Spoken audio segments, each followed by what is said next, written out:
Sorry, but I must interrupt this show. Later, you know what it is. Hey, ham solo. It's time, baby. Low. It's turn out we do. Hey.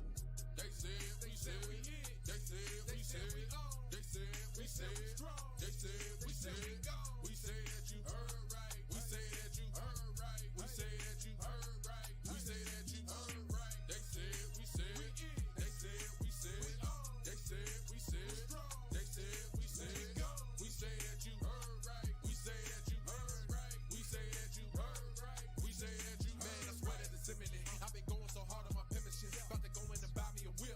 And I pull that shit fresh off the dealership. I can leave you on red like an Xbox. Got me laughing at you like you red fox. Got you chasing Hot Wheels like a matchbox. EA running the game and it don't stop. Super cold like I'm playing for bliss.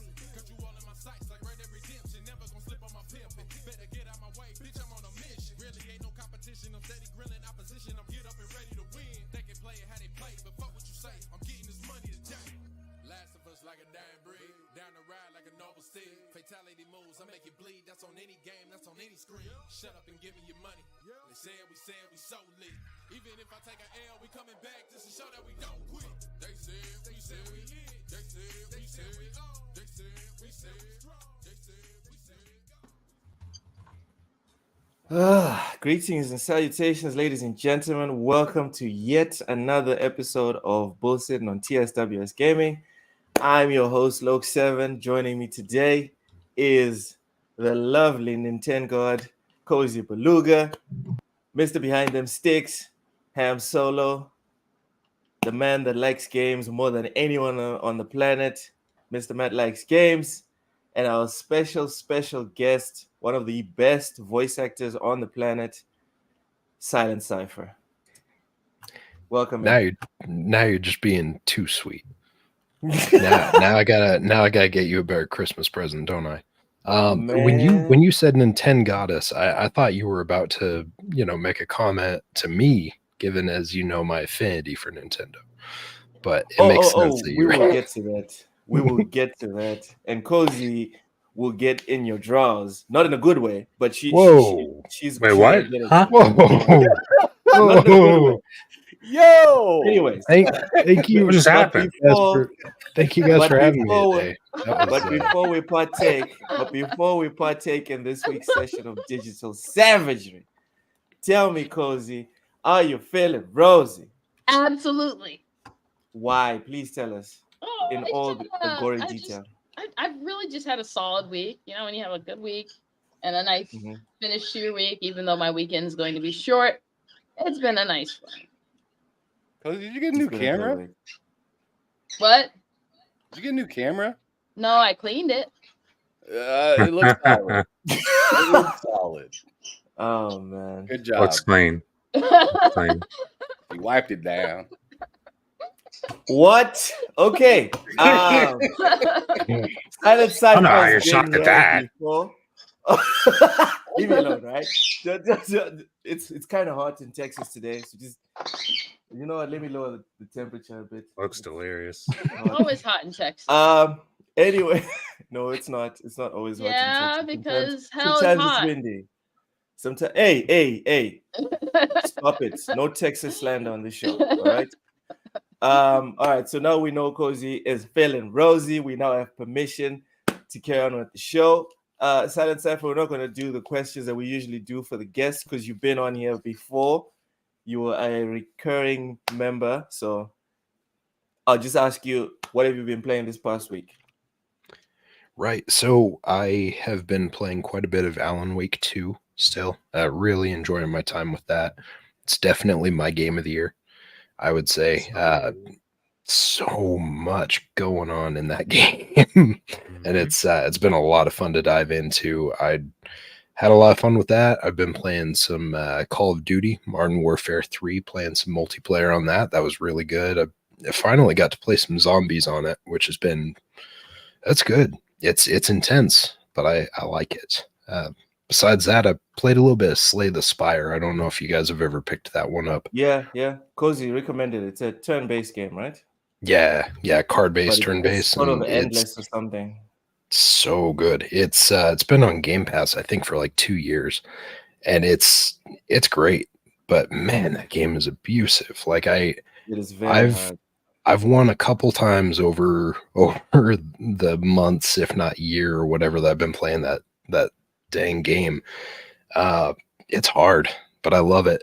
For some reason I keep going right back to it, even after I get kicked right in the face after, like, a really close match. I'm right back to it. Mm-hmm. But yeah, that's all I've been playing besides like Thanksgiving prep. But that's not exciting at all. So All right. Welcome in to Shelton. Yeah, my eldest. He's in the chat. Vincent Vega, for the first time, is not first. Welcome in, Vince.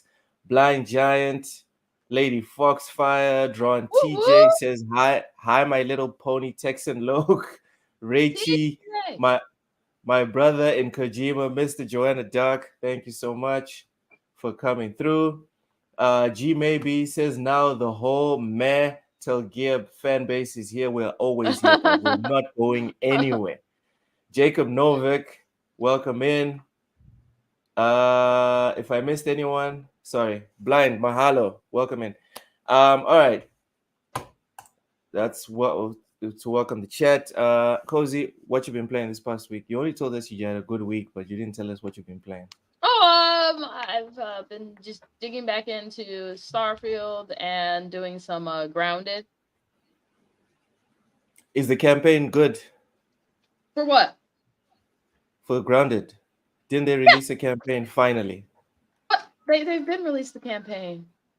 Is it good? Have you finished it? No. Have you tried They've it? been released. Yeah. So you don't know anything about how the game plays? Oh no, I don't. You just I really don't, cause so it's actually. Have you played Subnautica? Yes, I've played Subnautica. It's similar to how that is. It's similar to how that is. You're like crafting and building and surviving this world, and you slowly uncover. It's aimless. Is what you're telling me?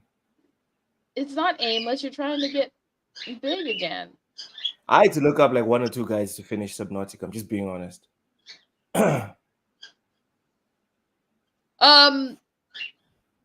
You didn't just follow like along with like what you're supposed to be doing to. I did until a certain point. For me, like when the pyramid underwater. The pyramid puzzle thing underwater. For me, for some reason, I couldn't find that final base at the bottom, and then I was just lost. So I looked up a guide. It was very simple. I just missed the left turn or something, and then done. Drawn TJ, thank you so much with the first super chat of the night. Says hi, Matt, Cozy Ham. Oh hi, yeah, Silent TJ. Cypher. No. With every PlayStation port, a party bought you a free PS5 router for dial-up. What is this? I'm a little nervous to ask him what he means by that. Yeah. But my question to you guys was: is this American slang or something? Because I don't understand what he's saying. I'm not entirely sure. If it is, I'll turn in my American card because I'm not sure. Yo, we're not taking in expats. We're not taking in any expats in Mozambique. I'm just saying. Come on. Right? I'm serious. We used to have this thing where we'd welcome every expat very easily. Now it's a whole process. The government is really clamping down on expats. Anyway, Matt, what you been playing this past week? What's up? What you been playing this past week? Oh my god, man. Starfield, NBA, Call of Duty, Immortals of Avium, I got ADHD, look. It's ADHD. It's all over the place. Because my question is, where do you find the time for this? Just wow. I get on at night. I get on around 7 and I'm on for a good 5 hours. Good 5-6 hours. I wish I could put in 6 hours every day. Jeez. Yeah. Ham, what you been playing this past week? I've been getting into a lot of nostalgia, it feels like. Because Call of Duty, I'm playing the new Call of Duty, but I'm playing old ass maps. I'm playing the new Halo, but I'm playing old ass maps. Oh yeah, Halo too as well. People are enjoying Fortnite, but it's old ass stuff. Like, it's just like I'm with the whole nostalgia trend right now. I love it. If you know me, I got all these old ass consoles and a ton of retro games and stuff like that. So seeing this stuff to me just brings a smile to my face. Happy to see it. What else I've been playing is Forspoken, and I've actually been having a good time on Forspoken. Nice. It's a pretty good game in the sense of action and stuff like that. It gets really interesting. The story is kind of, it's hit sometimes and miss other times. I actually don't mind her cursing as much as people complained about it before, because it's kind of the reality. I mean, if I listen to myself on this podcast, I'm cursing all the goddamn time. So what'd you grab? I knocked that it for a little while, but like now that I'm kind of playing it, it's not that bad. I wouldn't give it no like 4 out of 10 like they did Call of Duty or anything like that. And I'd just like to say that I'm not super biased when it comes to playing something that's not my traditional platform. So far in this game, I'm giving it a 7.5 so far. It's pretty fun. I bought it for what I thought it was worth at the time. How much is that? $17.50. All right. Because GameStop has it for 20. I might grab it. And it's and it's 100% worth it so far. I didn't want to spend $70 on it. I think if I would have spent $70 on it, I probably may have been judging it a little bit differently.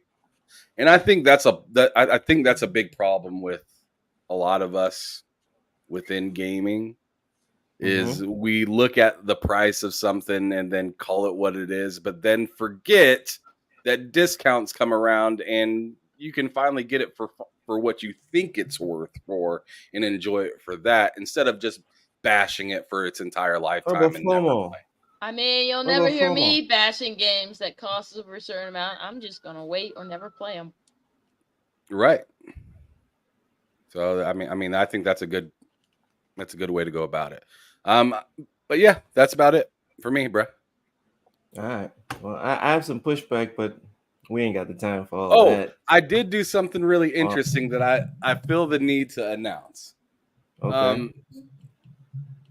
I hooked up I got a new TV, hooked up all my consoles, got a new entertainment center, and I hooked up my Xbox One X, right? You know how it has a HDMI in and out? So so the output goes to the TV, obviously, but the input is going from my system selector, which my system selector has a PS3, a 360, a Dreamcast, and a Retron that's a SNES and NES player, whichever one you decide to play. And it's cool because I can host that on my Xbox One, still listen to Spotify, and be in a party chat at the same time while playing PS3 games. Wow. Anybody that has an Xbox One laying around, make sure you take advantage of it. Because it's still good to use for stuff like that. And then also to be able to play some of the games and stuff like that you maybe not be able to play on your series consoles. Somewhere in the halls of hell, there is a demon just applauding you right now, Ham. We bring it up, Don Matrick. Like, what? This guy playing PlayStation 3 on the series on an Xbox. That's just hot. Dude, that's glorious. Now now for you to get to your final form, Ham, put Metal Gear Solid 4 in that bitch and play Metal Gear Solid 4 on your freaking Xbox. I think Ham likes playing games. Jesus, man. I like tech. I like fucking around with tech and just manipulating it and seeing what I can get out of it. Spawn of hell, that's what you are. So I'm using my Xbox wireless headsets, baby, to play God of War. Let's go. You know what I'm saying?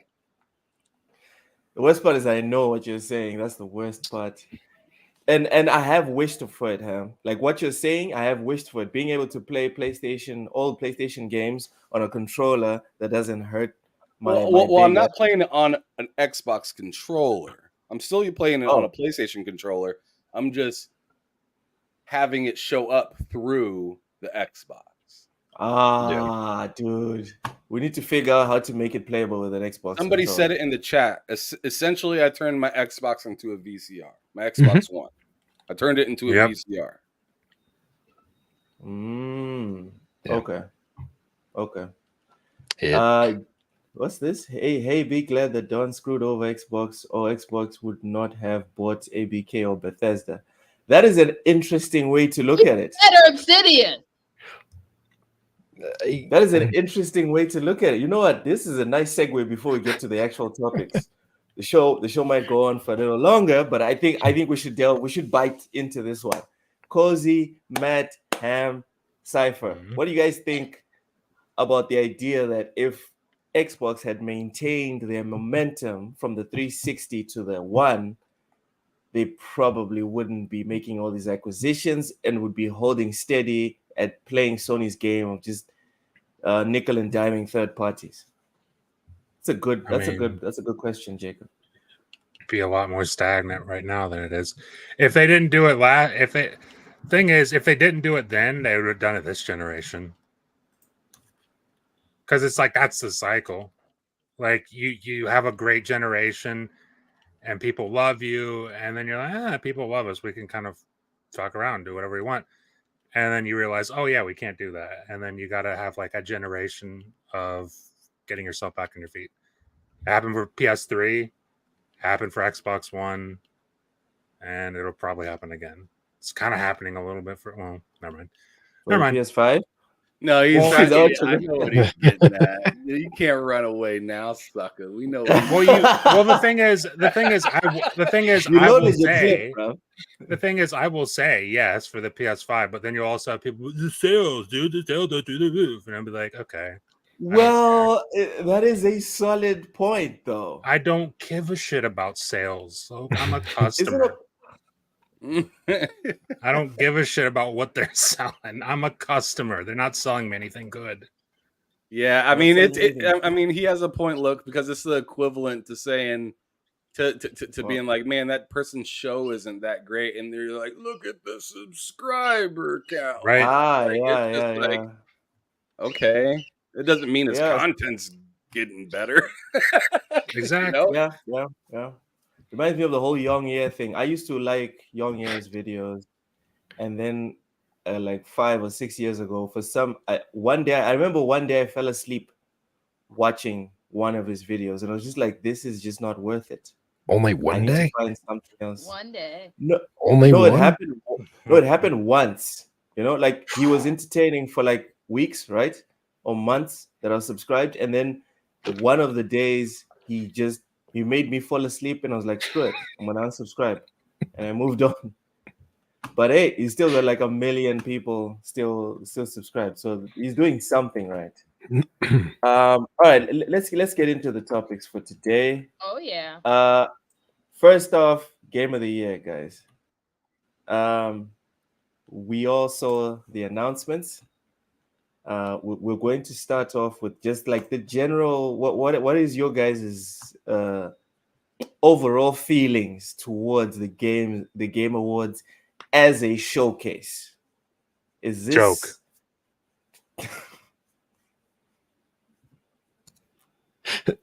Is that it, Matt? That's all you got? That's joke. All right, Cypher. I mean, yeah, there's a lot of things that they need to fix. Let's be honest. Very diplomatic. I try sometimes. Oh my God, Richie says Horizon channel. Damn. Anything that makes you fall asleep, just put Horizon there. He's the human embodiment of NyQuil. That's oof. Damn. Dang. Cozy, your general feeling towards the Game Awards as a showcase? Nah. I don't care. You don't care? All right. Yeah. Ham. General feeling of the Game Awards. Yeah. Like Can't wait. not the nominations, but just as an event. Oh, I'm excited. Excited. Oh yeah. I mean, I watch the Game Awards like 10% for the nominations, 90% for the new games and announcements. World premiere. So, I mean, to say I'm not excited about that or so salty that I can't see a reason to enjoy it, like, no, it ain't that deep. Like, I know that certain things exist in my opinion, and I'm just gonna leave it at that. You know, I'm not gonna sit here and create a soapbox and cry for weeks on end until, you know, yeah, I'm not going to use my energy that way. I'm going to have a good time. I'm going to enjoy it just like I enjoyed the other years that I felt the same way. You know, like, and then I'm really hoping to see certain things like Hellblade there, and maybe we, you know, get to see something that Sony's cooking up that we didn't know about. You know, like, I'm just, as a gamer, I'm Wolverine. excited. That's simple. All right. Oh yeah. All right. So let's get into the salt. I'm on the edge of my seat because the last two the last few or some of the few times that Keely's been around, somebody interrupted him, so I'm interested to see if that happens again. So I'm gonna be watching closely. If that happens Damn. again, like I told you, it's going to be a tradition. It's going to be a tradition, and it's going to be a tradition until Jeff Keighley physically stops. I'm expecting Jeff Keighley to come on stage and say, and just let everybody know just randomly, like, oh man, the games have been awesome this year. Unfortunately, there's been a lot of layoffs and whatnot. We do have a lot of things to show you guys. I recently got my concealed carry. Let's have a good night. I wish someone would. It. He's like, just a heads up, I put an electric fence around the stage this year, and your ass is going to get zapped if you try and jump up here today. Also, this is not the Oscars. Around the stage. Also, this is not the Oscars, and you're not Will Smith, so don't try me. Yeah. It'd be pretty amazing if he Will Smith slapped whoever came up there. Yo, that'd be good if someone went on the stage and like did some wild stuff like that. That'd be wild. Let's get into the salt. The first part, before we get into Starfield, guys, Silent Cypher, you go first. Thoughts on why Hogwarts Legacy did not get a single nomination at the Game Awards? Well, I think that Jeff Keighley doesn't like confrontation. And so I think realistically, given the background, the situation in which we find ourselves with Hogwarts, that he didn't want to take all the smoke for putting something like that up there with all of the banter and stuff back and forth, like in the background for that game. I think he was just like, I don't want to deal with it. And now, granted, like, he's got 120 people that vote on these things as well. So, like, those people, unless he said something up front, those people also decide it's not worth it to put this thing up in nomination. But that being said, like, I honestly just don't see him being someone that's willing to stand up for something like that. Like, he will stand up for Kojima being put in a bad place by Konami, but he's not. But Kojima-san. What's that? Don't forget.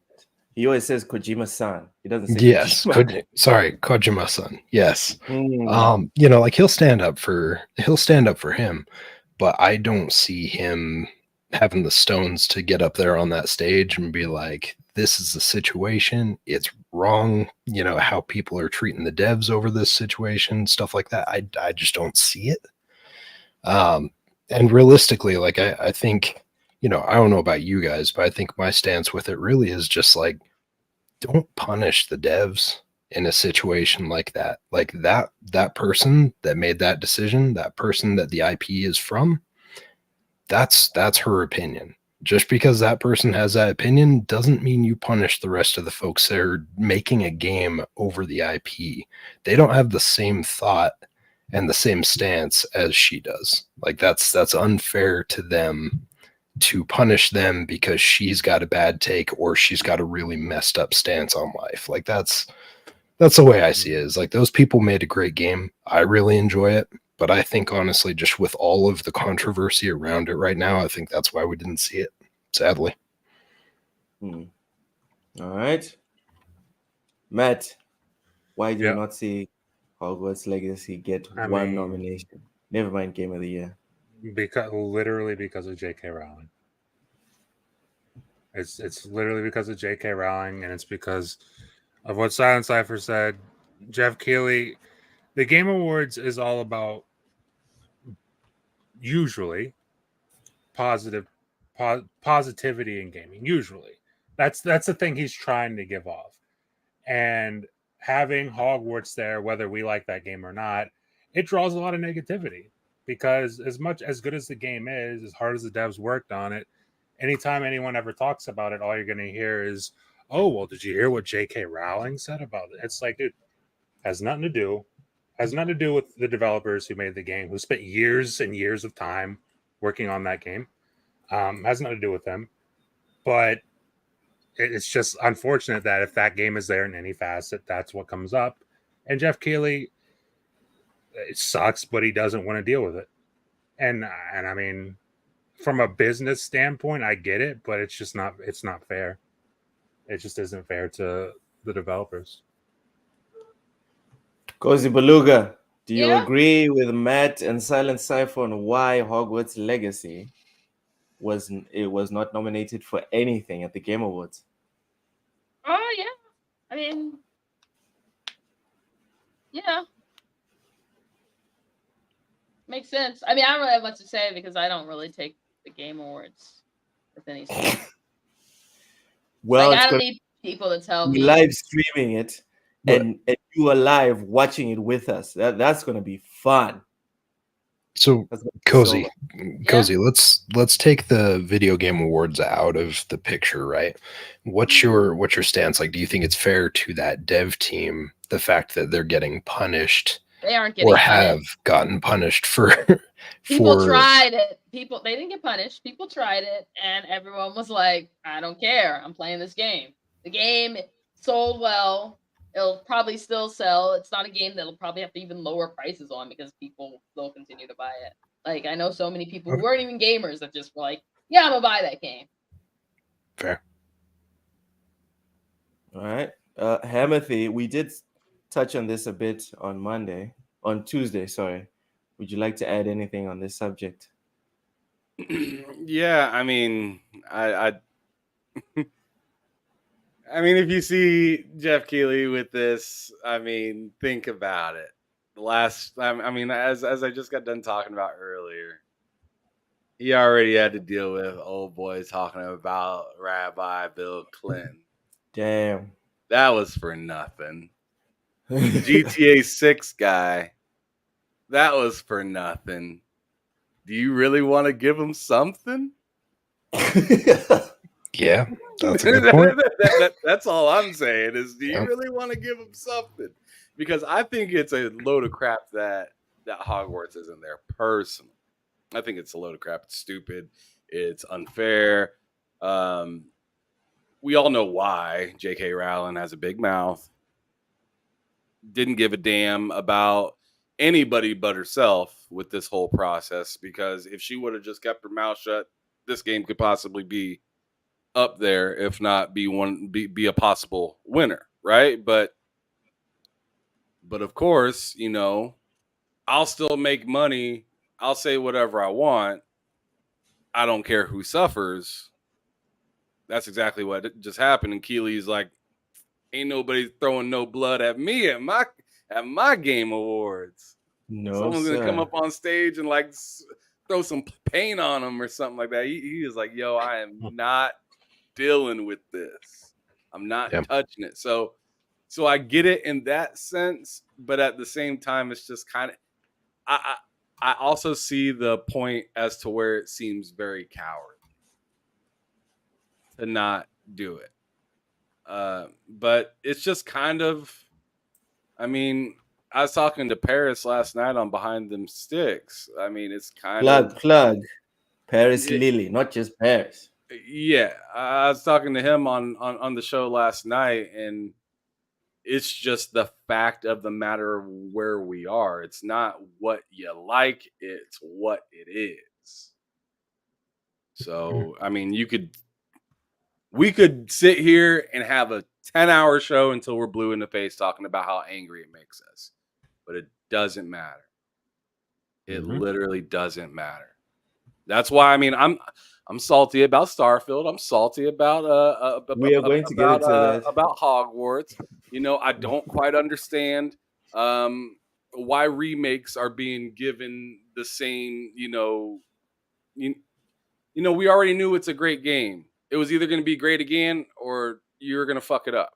You know, so it's just kind of like I don't really give too much credence to a game that's being remade to be, you know, on top of a list when there's brand new IPs that did fantastic, like Hi-Fi Rush that was way high up in ratings. Whoa. As well. So like, so sure, I can sit there and come up with all these different reasons to be mad, but at the end of the day, I'm still gonna play that game. You know, even if Starfield would have got there and won it, it doesn't change the amount of time that I already put into it.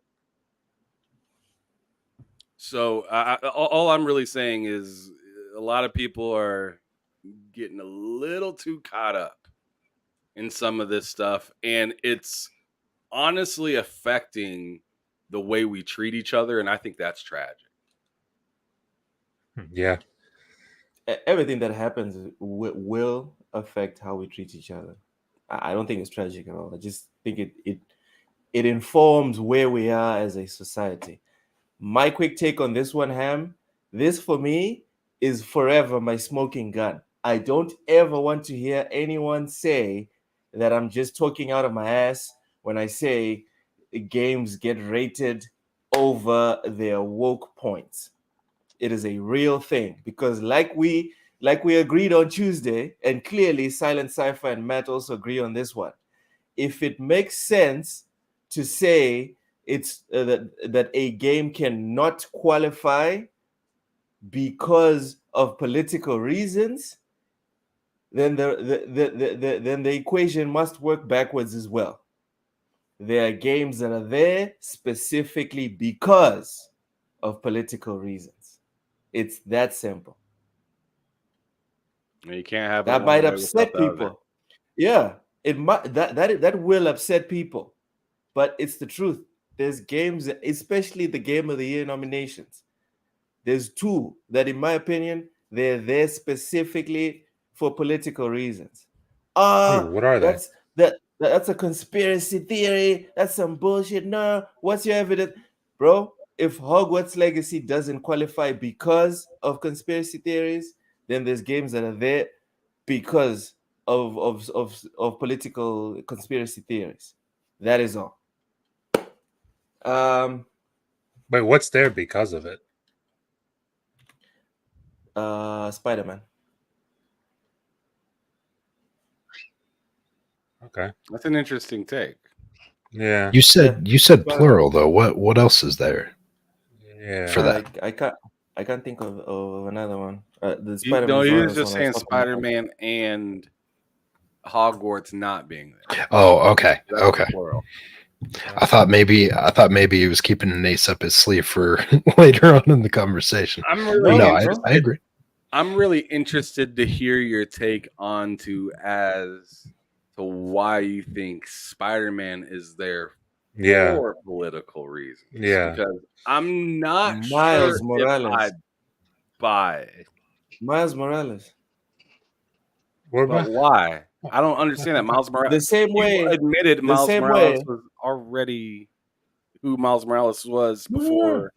That's fine, man. That's fine. But he still represents a demographic that needs to be uplifted, right? In the social discourse of Okay, I of see what you're saying Hogwarts. now. So Yeah, in let the me just social break this discourse down of real. Hogwarts must be down. There's also the discourse that there's no way that Miles Morales is also down. And okay, I'm seeing what you're saying now because what you're kind of saying is for the good or bad of said thing.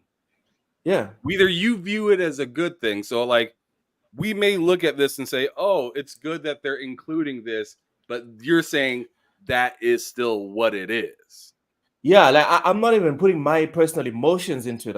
I'm trying to distance myself from this. I'm just talking about the objectivity of I see. the way people are thinking there.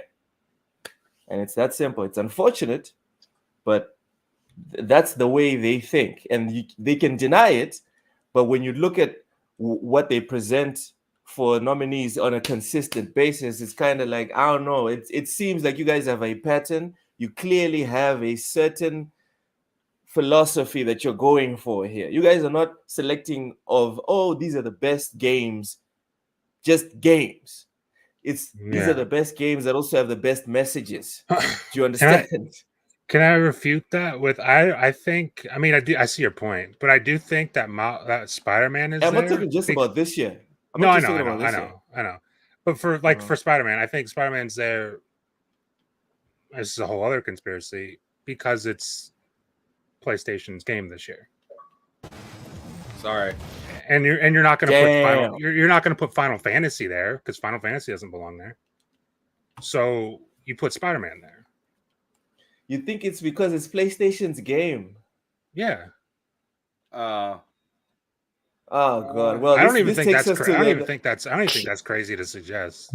What? I think that's kind of wild. I don't. No, because here's the thing. It's a good game, and on top of it being a good game, it's also PlayStation.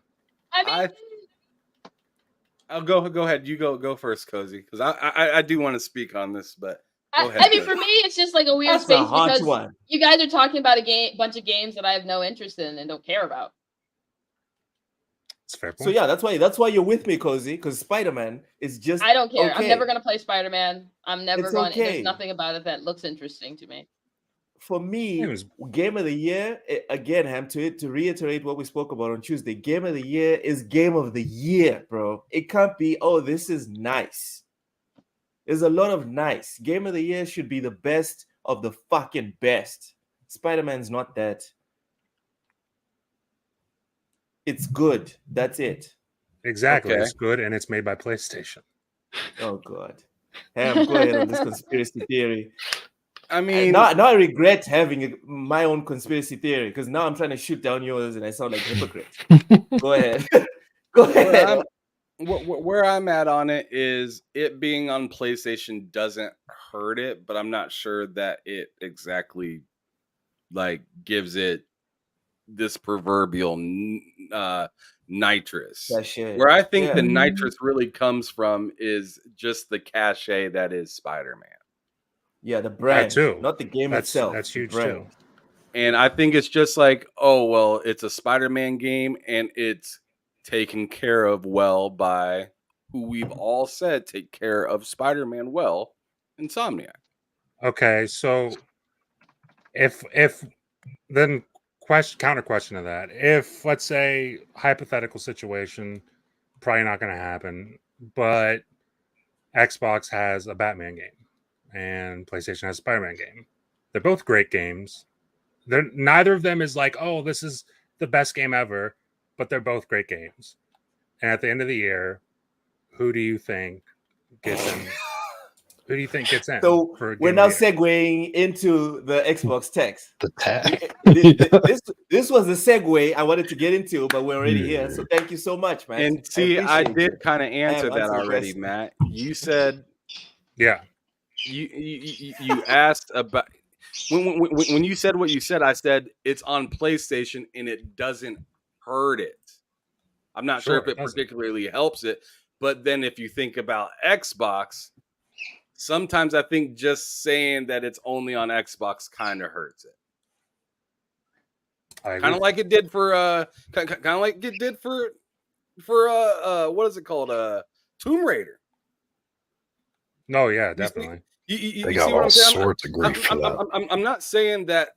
What I'm not trying to say is PlayStation has this like all power, higher rating, but I am going to say that Xbox does have. I do agree Xbox does have a tax. I'm just not sure if I 100% agree with PlayStation has only a like if it's a B, it'll get an A because it's PlayStation. Now, I kind of feel like I'm fighting myself on it a little bit, but when I see the shit like you the sound Portal, like you're saying the same thing. when I see the shit like the Portal, I do start to kind of agree with Matt because that doesn't make any sense. 8 is great, Ham. 8 is great. $200. 8 is great. 8 is great. And you know what else was an 8? The ROG Ally. The Vita. The ROG The ROG Ally the was. ROG Ally. Come on. So, I mean, I can see what Matt's saying, but at the same time, in this case, just for Spider-Man, I'm not sure if that's exactly the case. And you see, I feel like sometimes it's kind of wishy-washy too, and it just more or less depends on the people being let to cover said thing. Can I throw something in on this? Cozy, turn on the lights. What? Yeah, I'm like looking at this thing like, where the hell is Cozy at? Yeah, I'm the dark skinned one watching a movie for a minute, but we can't see Cozy. I'm the dark skinned one, but you can't see Cozy. It's fine. Sorry, go ahead, Vampire. Go ahead. So she would suck your blood. She would do that. Like no, I'm an energy vampire. A vampire, nonetheless. Go ahead, Silent Cypher. Saps energy. So I see where you guys are coming from, but something that I actually kind of want to tag on to, Ham. So you had Paris on your show last night. Shout out. It was a great episode. One of the things that he brought up was the fact that you've got these 120 people that are voting and nominating on these things, right? So I think the thing is I see what you're saying in regards to like, if it's a Sony brand, you don't necessarily think that it's just going to get, oh, you've got a place because it's a Sony brand. I think the thing that I would say with that is that, this isn't necessarily like, it's not going to always be, oh, this will be up there no matter what, but it depends on who you put in those judging positions. Very true. Keeley puts these people into that place. If he put them from a different pool, there's a good possibility you might be seeing some different results. But he handpicks the people he puts in there. So, like, while I understand what you guys are saying and what Paris was saying is like Xbox tax, ridiculous, blah, blah, blah. It's bias. At the end of the day, it's bias or preference towards a certain brand. So if those people that he picks come from an area or have that bias, unless they're separating that bias at the door, there's going to be that pick. If a bunch of those people were PlayStation or Spider-Man fans, that game's going to be there. Because I don't think a lot of these people go into it and judge it just solely off of the experience, not their preference. Yeah. See, I agree with that. I think there's definitely, no matter what you do, everyone has a preference. And whether you realize it or not, you are grading, you are biased in what you're doing. Whether you realize it or not, you try not to be, obviously, but like, it's just human nature. 100%. I've got it. You've got it. We all do. Whether we accept it or not, whether we want to admit it or not, we all come to it with a certain grade of preference or bias. Oh Yes. yeah, no unskippable cutscenes. You can keep your Kojima So trash. for me, I feel like these decisions, they're so consistent, right, over time, and that's why I brought up the fact that I'm not talking about this year. I'm talking about years and years and years, right? They're so consistent that I sit there and I'm like, I don't think they fight their bias. And this is something that I've discussed with a couple of my colleagues that write video game reviews and write opinion pieces, etc. We all acknowledge bias, but you have to put in effort to battle the bias, to do your utmost to focus on this current experience today that you're having right now, and then grade that. Don't bring in the past, or try not to bring in the past.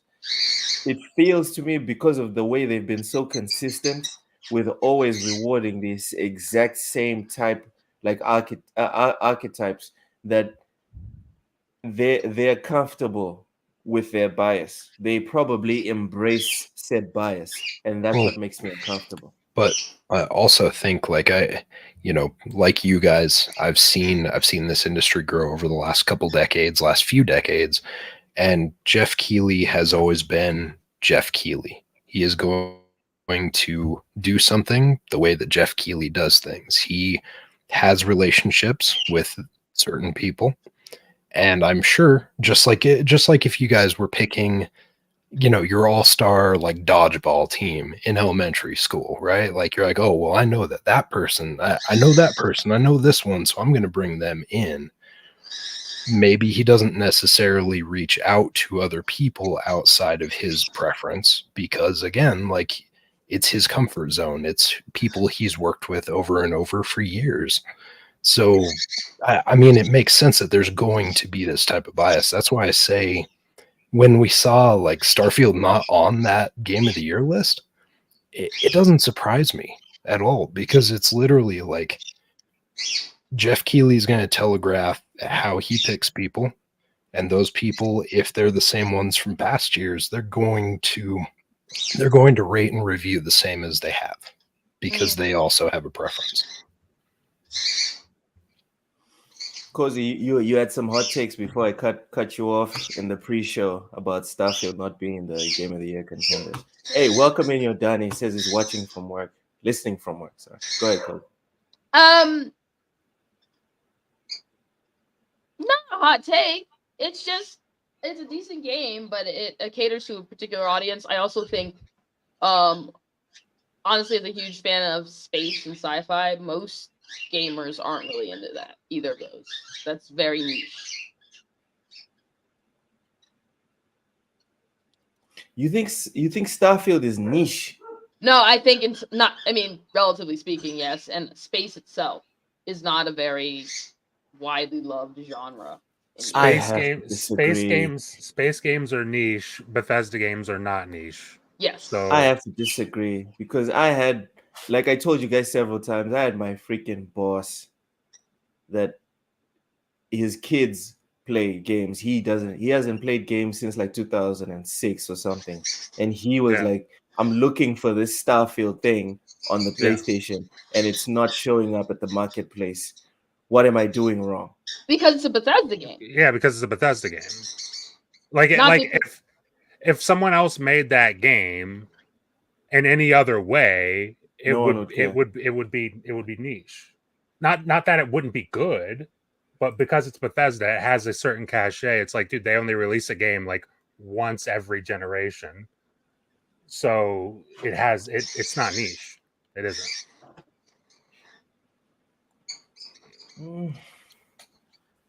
All right. So let's go around the table. Who believes that the Xbox tax is a real thing? Cozy, is it a real thing or not? I agree with what Silent Cypher is saying. That people will gather around people and pull people that have a similar mindset. You're not going to. Most people aren't going to. It's not normal for most people to be like, I want a diverse collective of people to gather ideas from. They want people that confirm their biases. Everyone has biases.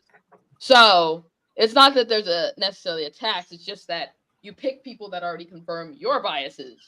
So, people that have different biases aren't included in these conversations. Okay. Silent Cipher, is the Xbox tax real?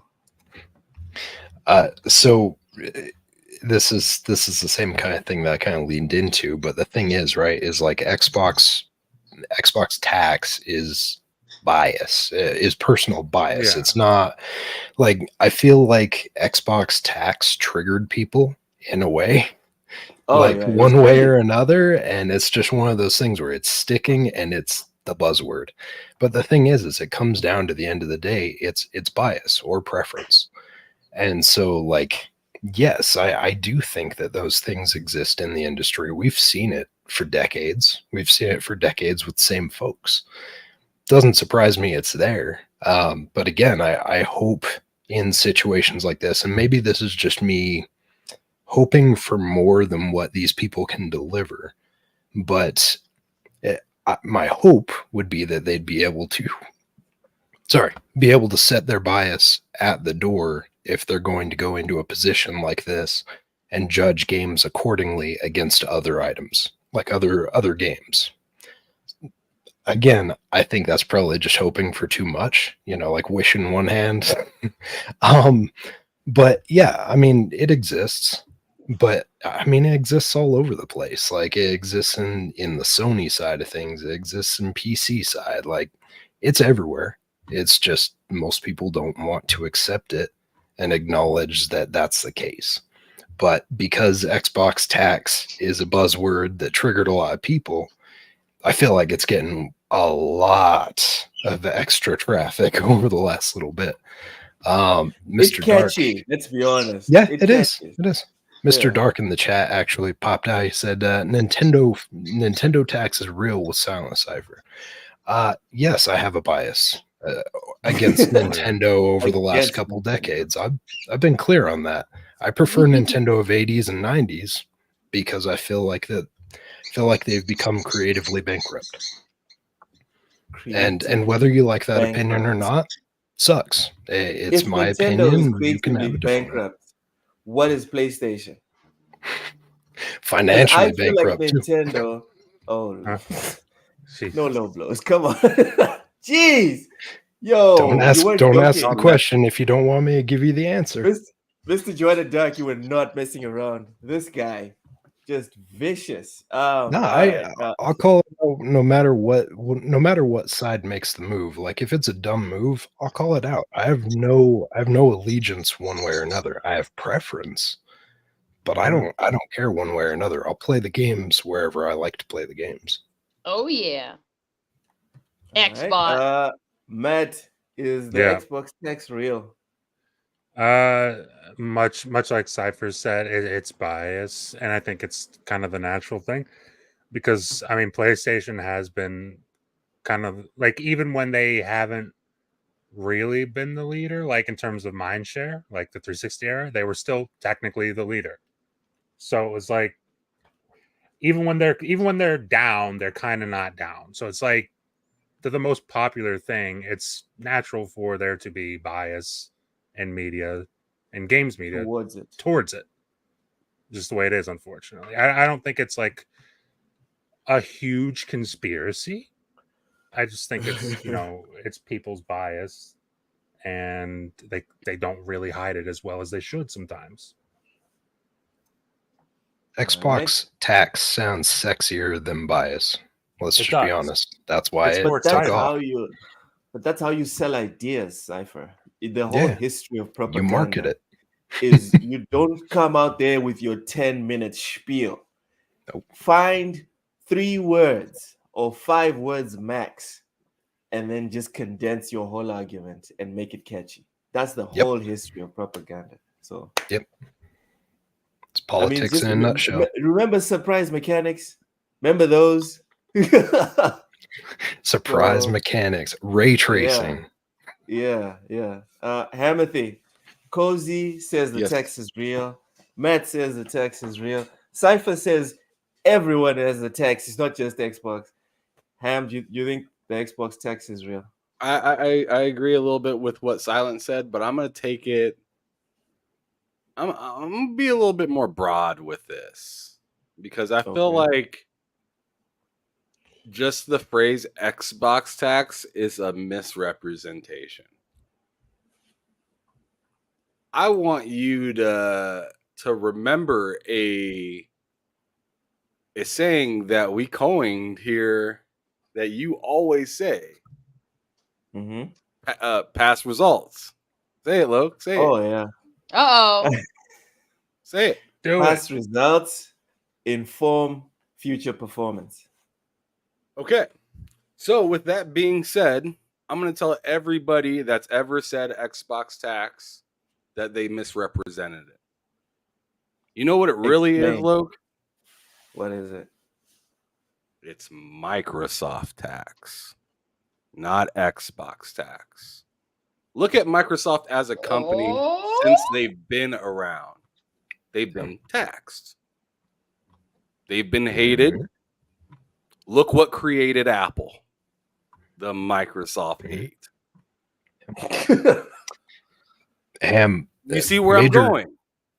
Major Nelson even mentioned this when he was talking to Greg over there at Kind of Funny like a few years ago in an interview. He brought up the fact that Microsoft has skeletons in the closet that they get judged on. Even to this day, even though things have changed significantly for that company, they still hold on to it. And no matter where they go, it travels with them. Right? In every piece of ingenuity. I don't think of the Windows Phone right now. And innovation, everything that Microsoft does, if they're first to do it, it's not cool. Yeah. It's too early. Xbox One. That's what it is. Right. That's what it is. You're taking away my rights. Right? Yeah. They took our jobs. Sorry. Yeah, exactly. Sorry. I just had to say it. So it was right there. Yes, there has definitely been a Microsoft tax since damn near its inception. And anybody that tries to ignore that. There's a challenge in the chat that I want you to address. Okay. What's that? Go ahead and read it. Gogo Poe says they aren't number 2 in the world.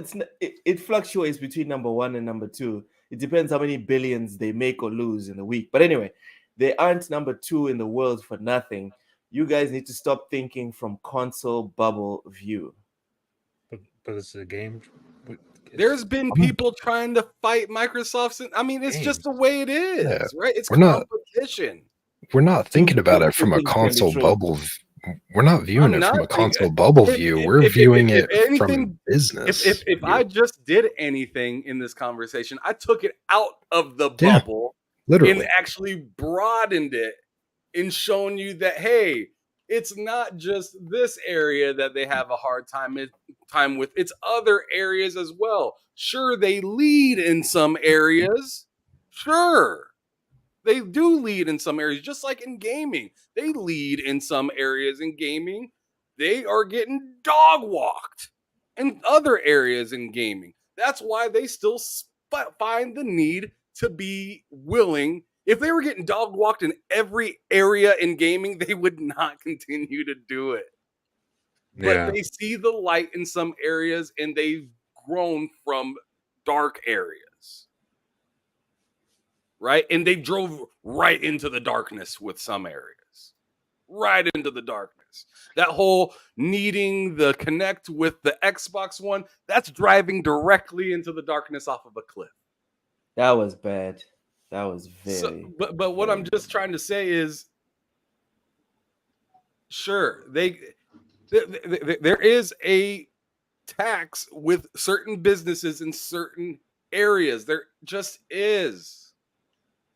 You look at Sony and TVs. If you're a TV fan, you're probably saying Sony's getting taxed. Because they're getting their ass kicked over there on making TVs. I mean, is it you? What? I mean, but what? I mean, they're I still a top understand it. brand. They're still Yeah, a top brand. But I feel like it's a lot of their products just lived off of the glory of being Sony when you could get something better for a lower price. Like I used to have a Sony e-reader. What, Cozy? You're about to get canceled. No. I used to have a lot of different various Sony products, but when I would shop around for a replacement, I would look at their features compared to like some other brand and be like, why would I pay more for this Sony product when this other brand has so much more features, so much more going on? This I do not associate or agree with anything Cozy just said. Y'all can go for her, but leave me out of it. So right? this probably break a few folks, but I've got a Sony TV in the other room that I play my Xbox on. I hope that doesn't trigger anyone, but oh, it does. Somebody somewhere. And I'm pretty sure I got some Sony earbuds somewhere too. It's fine. As long as you support, I tell you Sony what, back in the day, you're good. Back in the day, if you had if you had the Sony Explode subwoofers and amp, you were getting clowned on. And the crazy thing is, they were pretty good. Yeah. But for some reason, you were getting clowned on for it. Dude, that's what I'm saying is like in certain areas of all these different companies, the tax ain't making sense. Yeah. Sorry, I forgot. I've got a Sony Bravia right here off to my side. Actually, that's my second monitor. Why? Because Sony TVs are pretty damn good on the high end. Yeah, they're good. Yeah. Keosante is offended, so we found one offended party, bruv. Good luck. You might just like unfollow you, block your ass, and we can hug it out outside the show. It's all good. Yeah, I ship it. After you sell the Bravia, you can no. Oh wow. No, man. No, seriously. People get really offended if you shit on anything Sony related. I recently had to re-find that out this week because I criticized the portal and I saw those replies. They were not happy with you, Luke. Damn, they did not like that. Yo, it's like I went against the brotherhood or something. I was just like, hell no. But rubbish is rubbish, guys. I'm sorry. And the PlayStation Portal is as close to like rubbish as you can get. But what? If it finds an audience, it's nothing that I would ever use. But looks like it's finding an audience. I'll give them that. Yep. I mean, well, we're segueing it to it right now. The PlayStation Portal scalping begins as Sony tells players it's sold out. Scalpers have started selling the PlayStation Portal for inflated prices due to the gadget selling out at launch. Sony's new device, which lets players stream their PS5 games using remote play, was released on Wednesday in the UK, US, Japan, Canada, and select European countries. Nothing for Africa. I mean, however, real. You don't want it anyways, Luke. Quit your complaining. However, the $200 handheld is now no longer available to order on the PlayStation Direct store, with Sony advising customers to come back at a later date. The UK PlayStation Direct site has a message reading "not in stock. We're working hard to make more stock available. Please check back on Wednesday, 22nd November. Meanwhile, the US PlayStation Direct site says not in stock. Again, same thing. It's not clear how much initial stock Sony had. So maybe they had 500 of these. And it's sold out. Okay. All right, buddy. It's not clear how much initial stock Sony had and whether it may have anticipated less demand than the product has received due to its more niche appeal. The shortage has inevitably led to scalpers selling the Portal for higher than the device's MSRP on eBay. Some are adding 50% to the cost. There's a couple of pictures here. People are selling it for $300. $330, $310. I just want to quickly address what you guys said about it's not in Africa, you shouldn't care. Guys, if we follow that logic to the very end, then no one's going to care about anything or anyone else because it doesn't affect them directly. Mhm. I don't give a shit about this product. I was saying because Africa's not real. Also, you're in Texas. Yeah. Whoa. Did she just try and wipe Africa off the map? Is that what I just heard? Cypher, tell us what you feel about the portal and the scalping, because this is just go, man, just go. Dude, I had someone coming at me this morning actually about that, being like, oh well, if it's not that good, then why did it sell out so fast? Dude, have you seen eBay? There was a guy that had like 80 plus of those things that he was selling on his own on that account. Scalpers buy these things in mass droves. So it's like, yeah, okay, sure, it sold out. This happens with like almost all the hardware that's come out over the last like handful of years.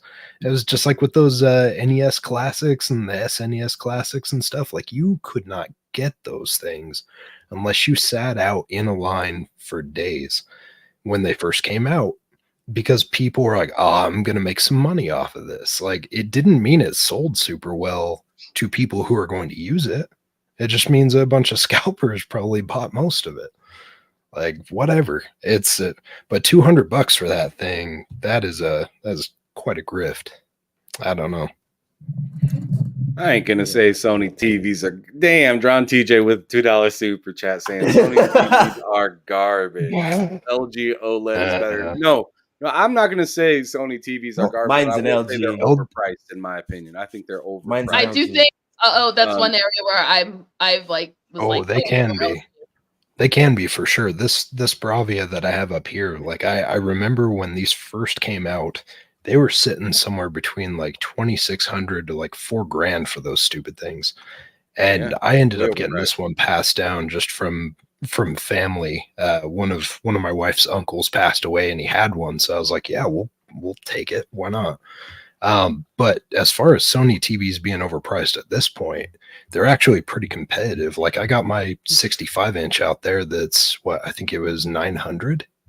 And for what it is, like that thing that does laps around a lot of the other ones at that same price range. But yeah, an LG OLED is better. That's great. Not everyone wants to spend that money on a TV. For a while, I'm not sure if they still are, but I know for a while Sony was using LG's panels. There's a lot of that where people go back and forth and use the different panels. That's like a TCL. Like it's the same type of thing. They end up using a bunch of different people's panels to get the products that we end up buying. This happens everywhere. Oh yeah. Lots of That's fun. why I'd arguably say the Sony TV is more expensive because they have to outsource their product compared to, or I mean they have to like get their product sent in compared to LG just using it in house. Since this is a conspiracy theory show, I heard that if you say TV 12 times in a row, quantum TV miraculously just appears. So y'all need to stop saying TV so much. And it'll show up in my house. Let's say it because I want one. He's gonna on the stream. He's gonna dox all of us. He's gonna call our mothers. That's what he's going to do and speak to them very sternly. All right. So Cypher is not a fan of the PlayStation Portal.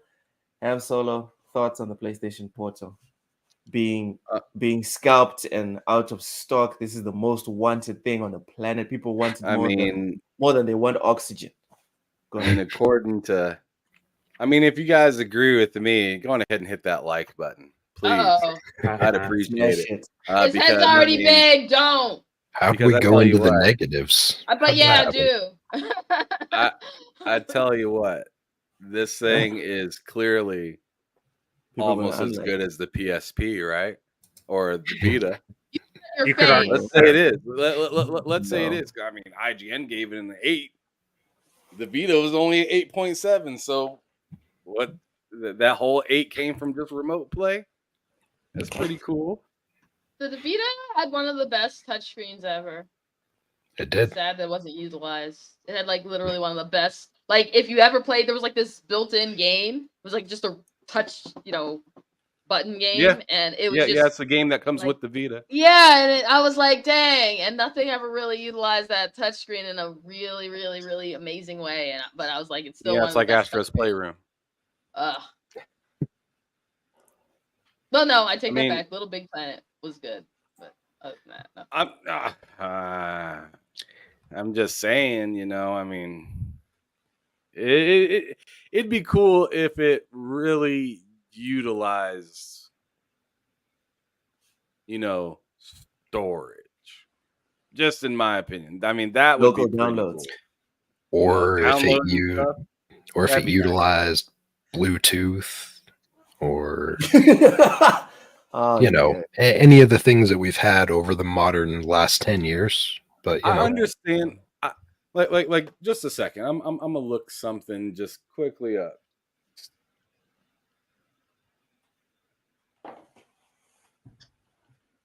All right. Steam Deck starting price is at $360. That's $160 more than the PlayStation. I heard some arguments about that point, Tim, on my threads where people were going at me, right? All up in my junk.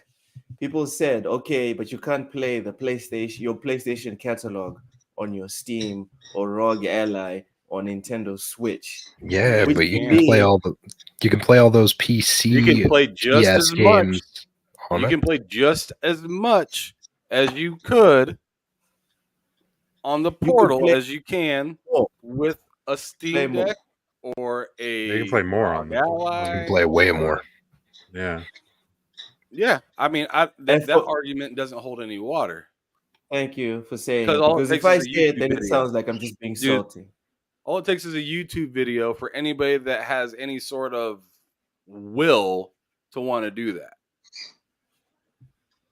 Really, that's all it takes. So, I mean, the only thing that you'd be missing out on, which maybe this is what makes or breaks it for you, is I do like that this handheld comes with like the haptic feedback and everything that an actual PlayStation controller would actually have. So that's a nice touch. That's no. If that's what you like about the PlayStation controller, then that's a nice touch for the Portal. I'm trying to keep it a buck. That's nice, right? The 1080p screen, that's nice. That's better than the Steam Deck screen. It is. Yeah. I'm just being honest. But when it comes to making it make sense, in my opinion, or like, having to connect to my phone, to connect to my portal, to connect to the home, I mean, then we're starting to get a little messy to the point where I'm just like, all right, well, this is a lot of background stuff that I got to do. As to where I can just take my Steam Deck, or better yet, my phone, if I'm not trying to spend an extra $200, and just do the exact same thing. What I'm trying to say is, I think this thing is okay, but to me, it kind of falls in a bubble of where it's like premium, but not. Premium price, not premium hardware. Right. I don't even want to say it's a premium price either. Like, it's like such a limbo spot, in my opinion, where it's just like, I'm not sure if this device knows its own staying power. Because let's look at the way that, these consoles and Steam Decks and all these different handheld consoles have been coming out. Do you think in 2026 this will still be relevant? Do you No. think in 2026 somebody won't be able to buy a 2022 Steam Deck for cheap? If But these you also Lenovo's keep coming out, if these ROG Allies keep coming out, if these Steam Decks keep coming out, They're gonna get cheaper. They keep getting cheaper. For the win comes out. Yo, I mean, God Yeah. forbid. and then you have Ham? other products like the God forbid Razer. Microsoft give us the phone. God forbid they give us the Windows phone. Then it's over. I mean, we've already seen PlayStation kind of not make sense with some of their hardware stuff this generation. And I'm not even talking about the Portal exactly. I'm saying something as silly as, or actually, I'll actually even use the Portal though. Let's talk about like just the Bluetooth. You can't even use your own PlayStation headsets. Nope. With it. So if you pack up your PlayStation headsets and your Portal, you're only going to be able to use the Portal once you get to where you're going. Another like it's just some of their hardware doesn't exactly roll over the best. You can use your PS5 controller for your PS4, but you can't use your PS4 controller for your PS5. let's with that also. The thing I think I would say personally is like we're getting ready to go into new consoles or something like here in a few years potentially. We don't know what Sony's plan is. Do you think they're going to have back compat functionality for this thing to work? Because they didn't do it with the PSVR. There were issues there. So I'm hoping so. Because I mean, then it really becomes a paperweight real fast. Like if that's literally the only system you can use it on. Right. I mean, that's another thing to think of as well. Is how will this thing also roll over and be relevant into the next generation? Or is that just going to be another product that's only for said thing and they just kind of sell you it and forget about it? I mean, which is very, I mean, if we're thinking about that, then it's kind of Nintendo-y in a way. Yeah. Yep. Because PlayStation is not the only one guilty of that. No, dude. Even let's go back into the Wayback Machine, right? HD DVD drive for the Xbox 360. Oh, yes. Ooh. Like if we're talking hardware that's going to be exclusive to that specific window, it's that type of thing, right? So unless they add that backwards compatibility, I don't know, man. Well, technically, because it just does streaming. Technically, this is going to be foolproof in terms of forwards compatibility because it doesn't unless need they make like, some weird standard change. Look, it doesn't even have Exactly. a web browser. It's not future proof at all. Exactly. Like, they could update it. They could update it, right? But what makes you think they're going to No. update it as opposed to selling you something else? Yeah, they're going to sell you Why a would new they do one, that? and they're going to say you're going to buy it and you're going to like it. Let's Exactly. be realistic. God Let's damn. be realistic. That I'm is what trying to Sony be will positive do. here. It's just, I mean, when does the corporation look out for you? Did you, I think Look, depending did on you, how well it survives, well, depending on what they do, because really, yeah. Look, were you able to use your UMD discs after the PSP got bounced? Yeah. You had to buy something new, didn't you? Jesus. I'm just saying, like this, that's a lot it's of receipts probably to be going to be a pulling out. paperweight in a He's few slapping years, That's a just lot like of- a lot of past things are. performance. Look, he's slapping you in the Talking face about- with that past performance. Remember the past Dude. performance conversation? We're right back to it. Talking Use about his own words paperweights. against him. Where do you keep all these receipts, man? Jesus. Shout out Do they to not weigh you down? shout out to Vincent Vega in the chat for bringing up the UMDs, because as soon as I saw that, I was like, ah, yeah, that's right. Boom, We've seen bitch, this boom. before. I mean, Wow. Go ahead, Cozy. Go ahead. yeah, but I mean, I think the thing is,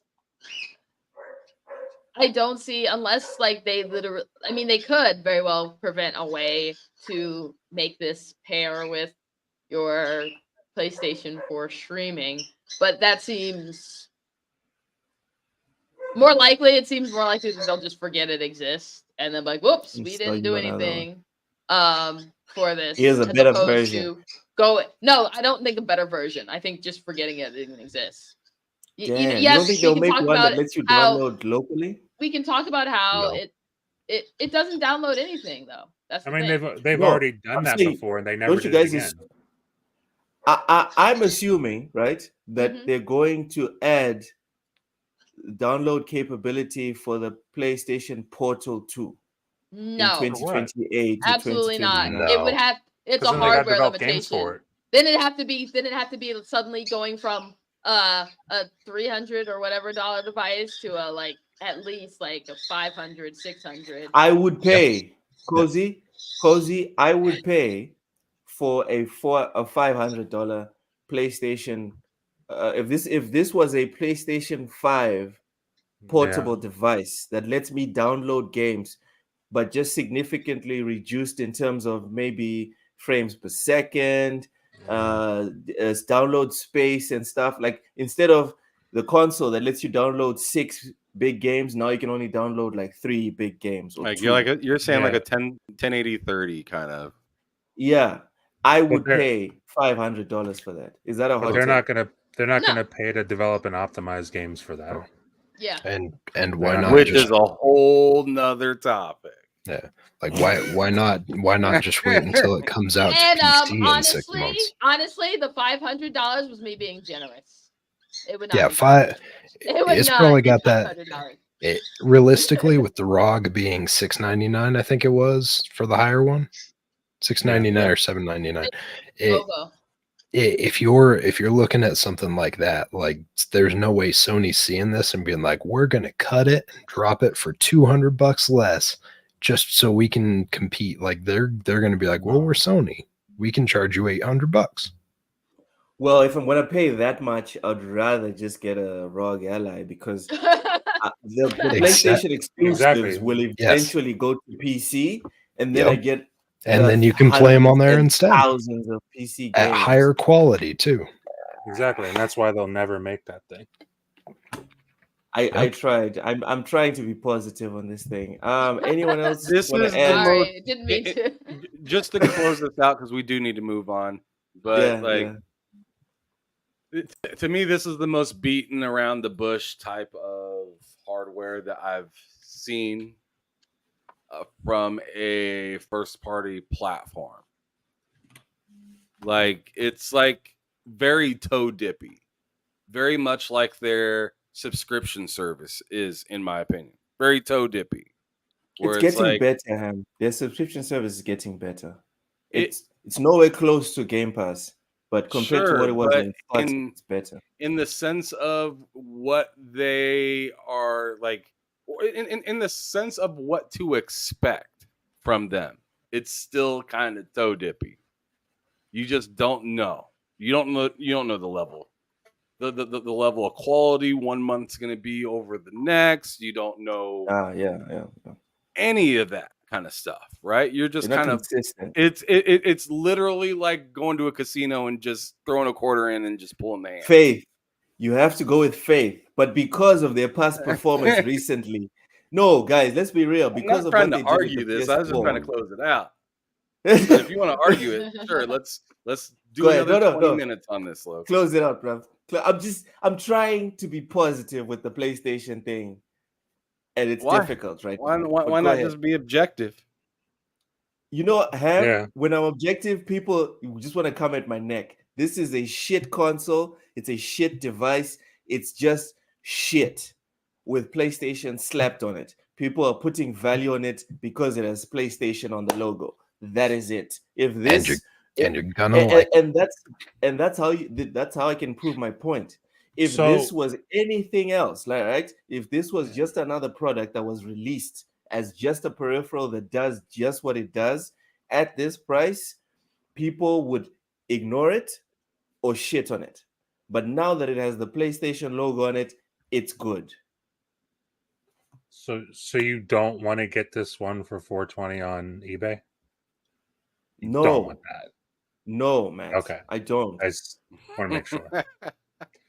Matt, Let's you move could on. give It's almost gone, Luke. It's almost Matt, gone. you could give this Only thing 2 to left. me, and I still wouldn't be able to use it properly because of where I live.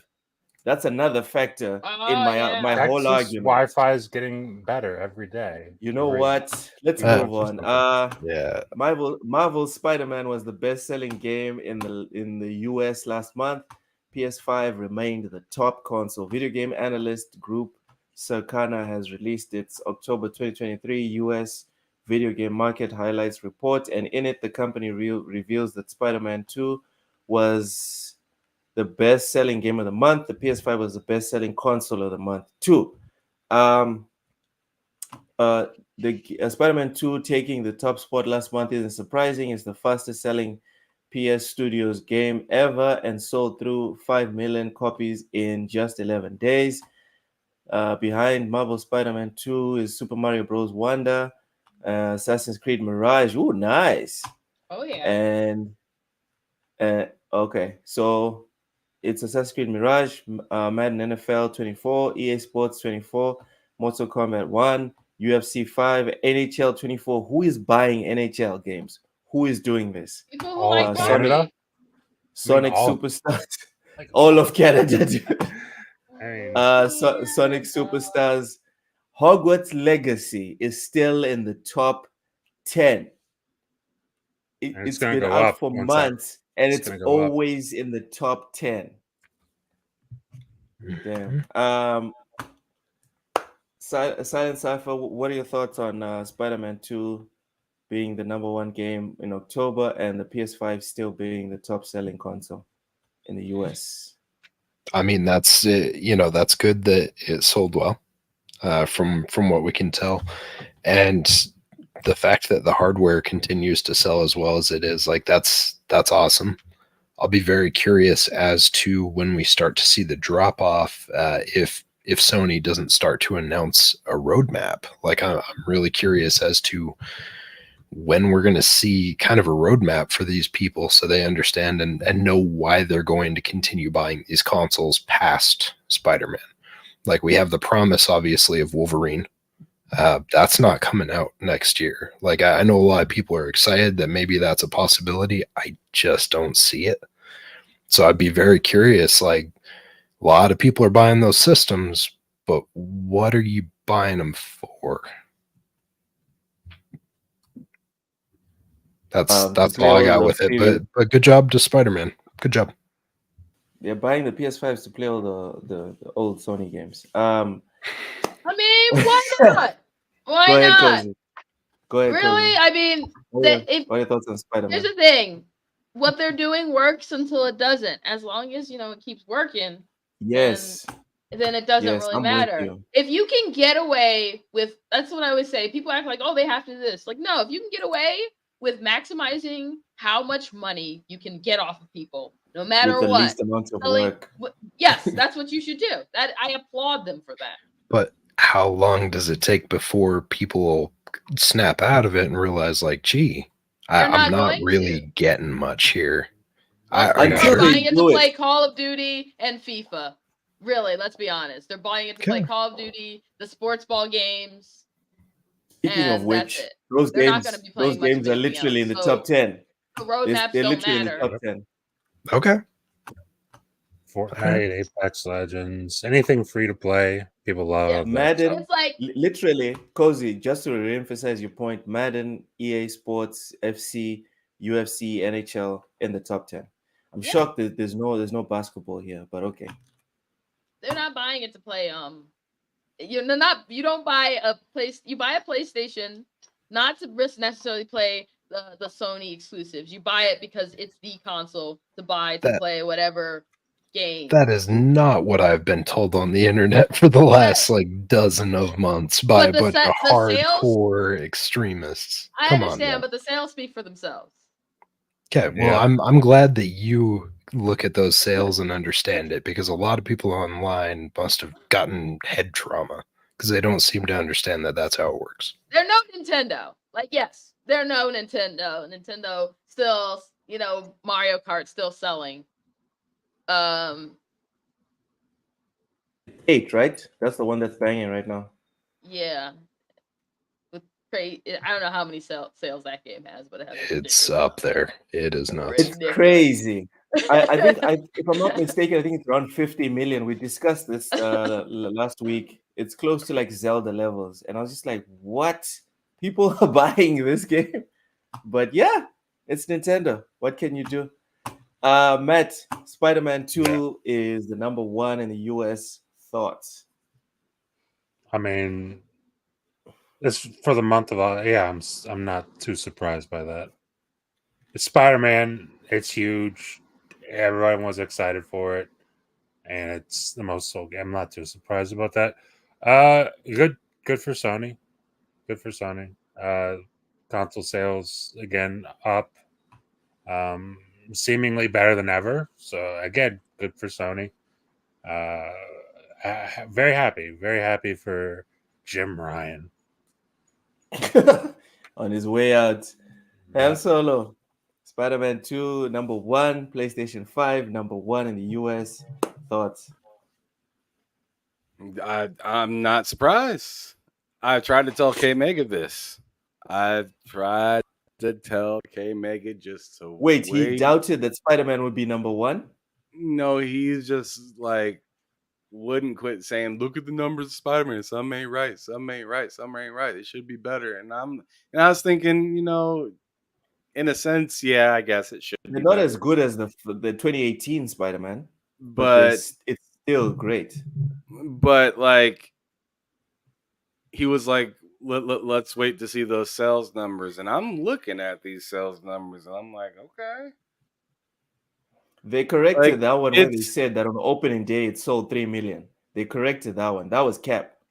Yeah. I mean, they did They moved the incorrectly goalpost to announce the 11 numbers. days. Yeah. They did incorrectly announce the numbers, but right now where it's sitting, and this is before the holiday season, it's sitting really nice. Oh yeah, it's about to You got to pop. give it its credit. I mean, Spider-Man and Hogwarts Legacy in December. well, I can't believe Hogwarts is still in the top 10. Why wouldn't you? It's like one of the best-selling franchises ever. Yeah, Yeah. it's gonna go up. It'll go up once the Switch drops. Literally, It's already dropped on the Switch, though. Has it? Yeah. Me and Ham, we were doing some reactions to Hogwarts, the fact that it's actually pretty playable on the Switch. It's decent. They just added load screens. In my opinion, it looks good on the Switch, and people need to quit their bitching. Yeah, I was ready to bitch. Yeah. I was like first in line. I was like, get me the bitching trombone. I want to blow so hard on that trombone. And then when I'm watching and I'm oh god. Yeah, I had nothing to say with that one, Loki. You're the one talking about trombone. What is wrong with you? Point is, I was looking forward to having fun with the glitches and the memes. Next thing I know, it looks decent. It plays just fine. They just added load screens. And the load screens are not that invasive. It's just when you're walking into and out of rooms. And that's it. So Hogwarts Legacy is gonna be a monster in December. And so Spider-Man, obviously. And now that they're bundling in with with consoles and stuff, it's gonna be good. Moving on. Former Japanese Nintendo employee says it's a haven for geniuses, but hell for an average person. So Koichi Miura is an artist who's been working in the industry since 1999. So this is not just some noob that just got burnt out or whatever. This is someone with extensive experience. Previously worked on Ridge Racer 5, R Racing Evolution. That's a good game. Time Crisis 5 for Bandai Namco, as well as Kingdom Hearts HD 2.8 and Kingdom Hearts 3 for Square Enix. Miura is credited as a landscape artist in Legend of Zelda Tears of the Kingdom, but as reported by Automaton, he recently posted on Twitter to say he had quit the company because he felt it was only suitable for people who were abnormally gifted at game development. You can't even be mid if you're in Nintendo. Damn. So let's read his quotes. Nintendo is an incredible company, but I wouldn't likely recommend it to others. It was like a haven for geniuses and superhumans, but for an average person like me, it was hell. However, thanks to this, I was able to realize that I wasn't suited for the role and found the confidence I needed to pursue other goals. This was the biggest accomplishment that working for Nintendo brought me. I don't have a single regret for having aspired to work there, getting the job, then ultimately quitting. In a separate tweet, Miura shared that he earned less than $40,000 at Bandai Namco between 1999 and 2015. He earned more than $46,000 working at Square Enix, and that he moved to Nintendo in 2019. He started earning over $70K. Damn. Wow. That's not great. I was like 2015. I was like, yeah, 1999. That's not that bad. Then 2015, I was like, oh, never mind. Yeah.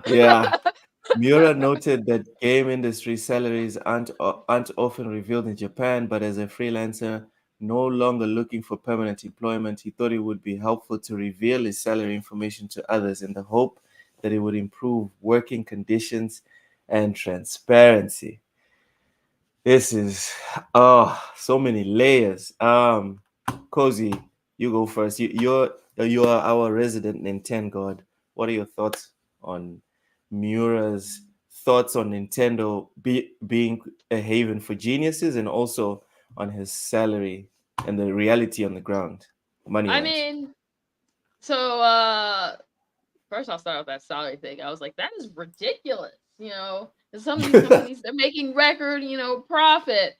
And then you hear their employees being like, oh yeah, I didn't make much for 15 years. Like that, 15 years of working with and a company, and sheesh, that is sad. As far as the genius thing, I think a lot of times when you work around people that are particularly talented, it can kind of be hard on you to be like, man, I see these people's talent, but I don't feel as if I'm as good as them. So he might not even be, it might not even be that he's garbage, that he just feels like he's not as good as other people. Mm-hmm. Guys, sorry to What? Mr. Jonathan Jack just shared something that just broke.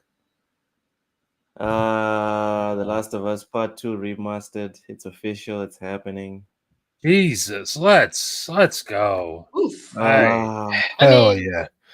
I can't wait to drop 70 on that. Never a better time. It's been far too long since we've been in that world. So right, it's been what, at least 3 years. Yeah, dude, that's like a decade nowadays. So it's a long time. It's a long time. Man. Tragic. And, man, is it coming out before Christmas? Because I need to get Loca. A coaster. You get something. Just for that, I'm skipping. It doesn't mention. It doesn't mention a release date. I don't think. No release date. That's unfortunate. This is why people are calling it the remake station. That's a good point, Gogo Paul. Remake station. This is why they're calling it remake station. What the hell, guys? Here you go, right here. Oh, yeah. Hey, but at least they're adding a roguelike survival mode. Yeah, until they decide that the development cost is too much and they try and kick it off as a separate game mode that they want to charge you $70 for. Right. That's pretty cool. Pretty sweet. I don't understand. I mean, I do. I understand, but dude, what are we doing? When you guys are done talking about this, just tell me so we can move on to the next subject. Look, what are your thoughts? Look, I refuse to address this bullshit. I want to know Loke's thoughts on Last of Us Part 2 remastered. Who said it's going to win Game of the Year next year? It might. Someone- I mean, now someone that said- it can, Mr. it Joanna might. Dark. Resident Evil 4 made it into this year, so anything's possible. And he has Exactly. a First big tweet I white see male down as there a that's protagonist. just so. in The Last of Us 3 remaster leaks before The Last of Us 3. Sons of bitches. Y'all having too much fun with this shit. Here's some screenshots from the game. It looks literally like, I don't know. Looks just like The Last of Us Part 2. Bite your tongue, Matt. Come on, have some respect for what they're doing. This is nuts. I'm a Hold little on, aggravated. scroll up. Oh wait, stop. Go back. Someone tweeted some dumbass shit. Stop right there. No way. Who is this? Who is this Tommy guy or chick? I don't know. It says Naughty Dog just can't catch a break with leaks, can they? Oh, the problem, right? The problem was the leak. It wasn't That's the the problem. fact these motherfuckers ain't making games anymore. The leak is the problem. All right. Thanks, Tommy. That's really the problem. appreciate that. Yeah. I don't want to talk about this. Are you guys done? Can we go back to the show sequence? Can we do what we're here to do? Ham, stop scrolling. You're just gonna piss me off. I'm gonna read this I out do, and I you're do gonna get want to pissed off. say, Stop it. it's as funny as this is, just to get Loke's is live not reaction funny, to though. this. It's Yeah, really but not funny. I'm saying, as funny as it is to get your reaction, this actually does aggravate me, because Naughty Dog is my favorite PlayStation studio, and seeing here we are, like Uncharted remaster, cool, 60 FPS, whatever, fine. You got me there. You got me with The Last of Us Part 1. You got me there. But Last of Us Part 2 doesn't, like, it so doesn't need remaster. Like, just add DualSense features, add whatever mode you're working on, the survival mode, add it to the game, make it a separate game. I mean, you're already doing that with factions, but you don't need to remaster this game. It's not necessary. And like, I know I'm being a hypocrite because I just agreed with Cozy by saying, if you know you can make money with the least amount of work, then fucking do it. Oh yeah. But they're about to make some money off of this, dude. A good amount. I keep looking through these features, and I'm desperately hoping that they've got a feature on there that says experience improved for the PlayStation Portal version. So when you jump on it, it's the best experience is on the PlayStation Portal. Again, guys, can we go back to the topics, please? Yeah, we can. All right. So, Cozy already given her bit on the Japanese thing. Silent Cypher, give us your take on the former Japanese dev saying you have to be a genius to work at Nintendo. As a really strange thing to come out with, I mean, I get it. Like, I've been working with some folks over the years with like power automation and like different things like that in work scenarios, and like there are some people when you get in some of these jobs Stop. I'm sorry. I need to address this. Gogo posted Spider-Man / Miles Morales Remastered Edition 2024. This is probably going to happen. We're going to get Spider-Man 2 remastered in like 4 years. By the way, it does have a release date. The January 19th, 2024 is when you can grab your copy, Luke. So fuck off, man. So it can be voted in for Game of the Year next year. Sweet. Let's go. Oh god. That's Matt, awesome. if you send me a code, me and you are I'll going to send you 2 codes. I mean, how many do you need? My camera. You need all the codes. My camera. This thing even ruined my camera. Sorry, Cypher, go ahead. Finish the point. My bad. No, you're good. I was just saying, like, at a high level, some of these folks, like when you get into these like tech companies and dev studios and stuff, like I see where he's coming from with it, but it's just such a weird thing to like come out and basically like talk himself down of like, I was not smart enough to work around these geniuses and blah blah blah. Like it's just weird. Nintendo, I'm sure there are a lot of very smart people at that place. You look at it, the company's been around for a long time. They continue to make something that people buy over and over and over again for years. And like they've got it locked down. These guys are not dumb by any means. So like that checks out for sure. It's a weird article to come out with, you know. It's kind of strange. Hmm. I don't know. I don't know if you agree on that or not. It seems like such a weird. It must have been a slow news week. Ham, thoughts on the dev saying that the Nintendo environment is for geniuses only, no mid over here. I think that's just kind of like a marketing statement, kind of, and also a feel good thing in house.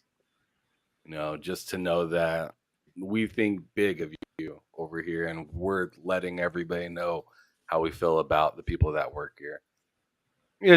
That's all I think of it. I'm not going to drag it out. Yeah, would they pay him to say that?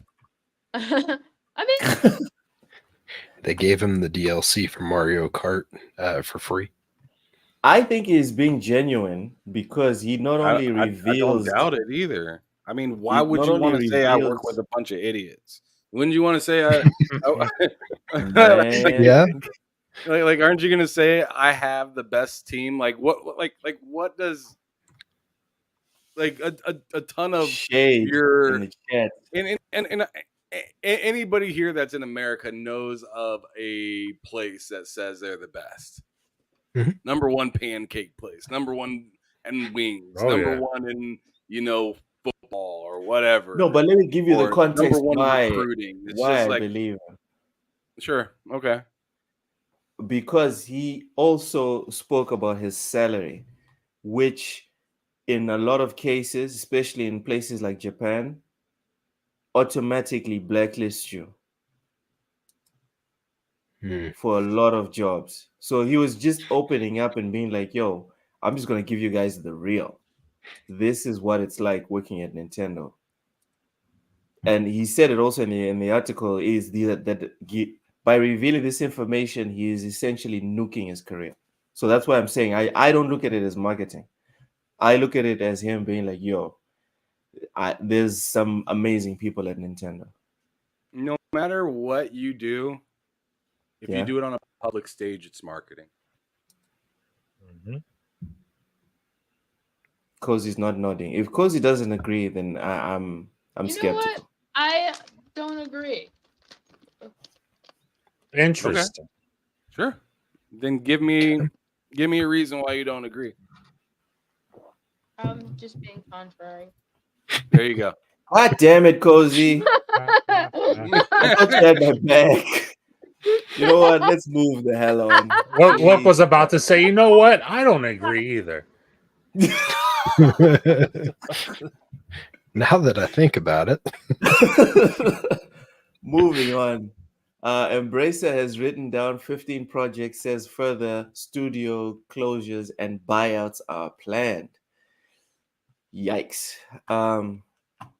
The company announced in June that it was implementing a restructuring program, which would involve the closure of studios and the cancellation of some projects. It has since shut down studios like Saints Row developer Volition. Nothing of value was lost. And Campfire Cabal, while others have reportedly been put up for sale, such as Borderlands maker Gearbox. That would be terrible, I guess. Embracer has also made layoffs at companies including Tomb Raider developer Crystal Dynamics, Knights of the Old Republic studio Beam Dog, and Pinball FX maker Zen Studios, among others. On Thursday, Embracer confirmed that the ongoing restructuring resulted in over 900 employees being let go during its second quarter, ended in September. Mouge Bouillon, whatever, the chief financial officer of Embracer's board game company Asmodee, who is also serving as finance workstream lead on group's restructuring program, that's not a good idea, said over half of the staff that left were devs. She also confirmed that 15 mainly unannounced projects have been written down across Amplifier, Free Mode, Gearbox, PlayOn, Saber Interactive, and THQ Nordic. Damn. Matt, I want you to go first on this one. What are your thoughts on embracing their downfall? I mean, it's baffling. Well, yeah, it's baffling because you just think of all of how in they seemed on gaming, just acquiring literally anybody they could, and then I don't know what happened. I don't know if they just acquired everybody and we realized, oh shit, we don't know what we're doing at all. You don't have a plan. And that they just said, well, we got to close some of you down. I don't know. It's one of the most baffling things I've ever seen because it's just they were on such an acquisition spree, and to find out, or at least it seems like we're finding out that they had no idea what they were doing with any of that. And in fact, they're going to be closing more in the future. It's confusing. It's confusing. Like what? Like they must have had. Is Embracer the team that had, or not the team, but the company that had the like a big thing in the works that kind of fell through? Is that them? It was. They had a Old Republic. It was yes. Oh, I thought you were talking about the investment because they had that too. They had a $2 billion investment that fell through. That's what I'm talking about. Like something with Amazon or something, like it was. Oh goodness, it was like a foreign investment, and it ended up dropping at the last second or close to it, and so it feels like they were really hedging their bets on that thing going through. Like I think there was a lot of they didn't really know. They didn't have an exit strategy, right? As to like if things didn't go the way that they were aiming for, and when they didn't go the way they were aiming for, cue the layoffs and the cuts, right? Exactly. Sucks. And that's why it's baffling, because it's like, granted, I mean, I didn't go to school for business. I just using a little bit of common sense here. Maybe I'm wrong, but I would think you wouldn't go all in on something unless you had like that investment was already that was done. Unless that was done, I wouldn't be doing anything. But it seems like they were very, very confident that whatever it was going to be in the bag.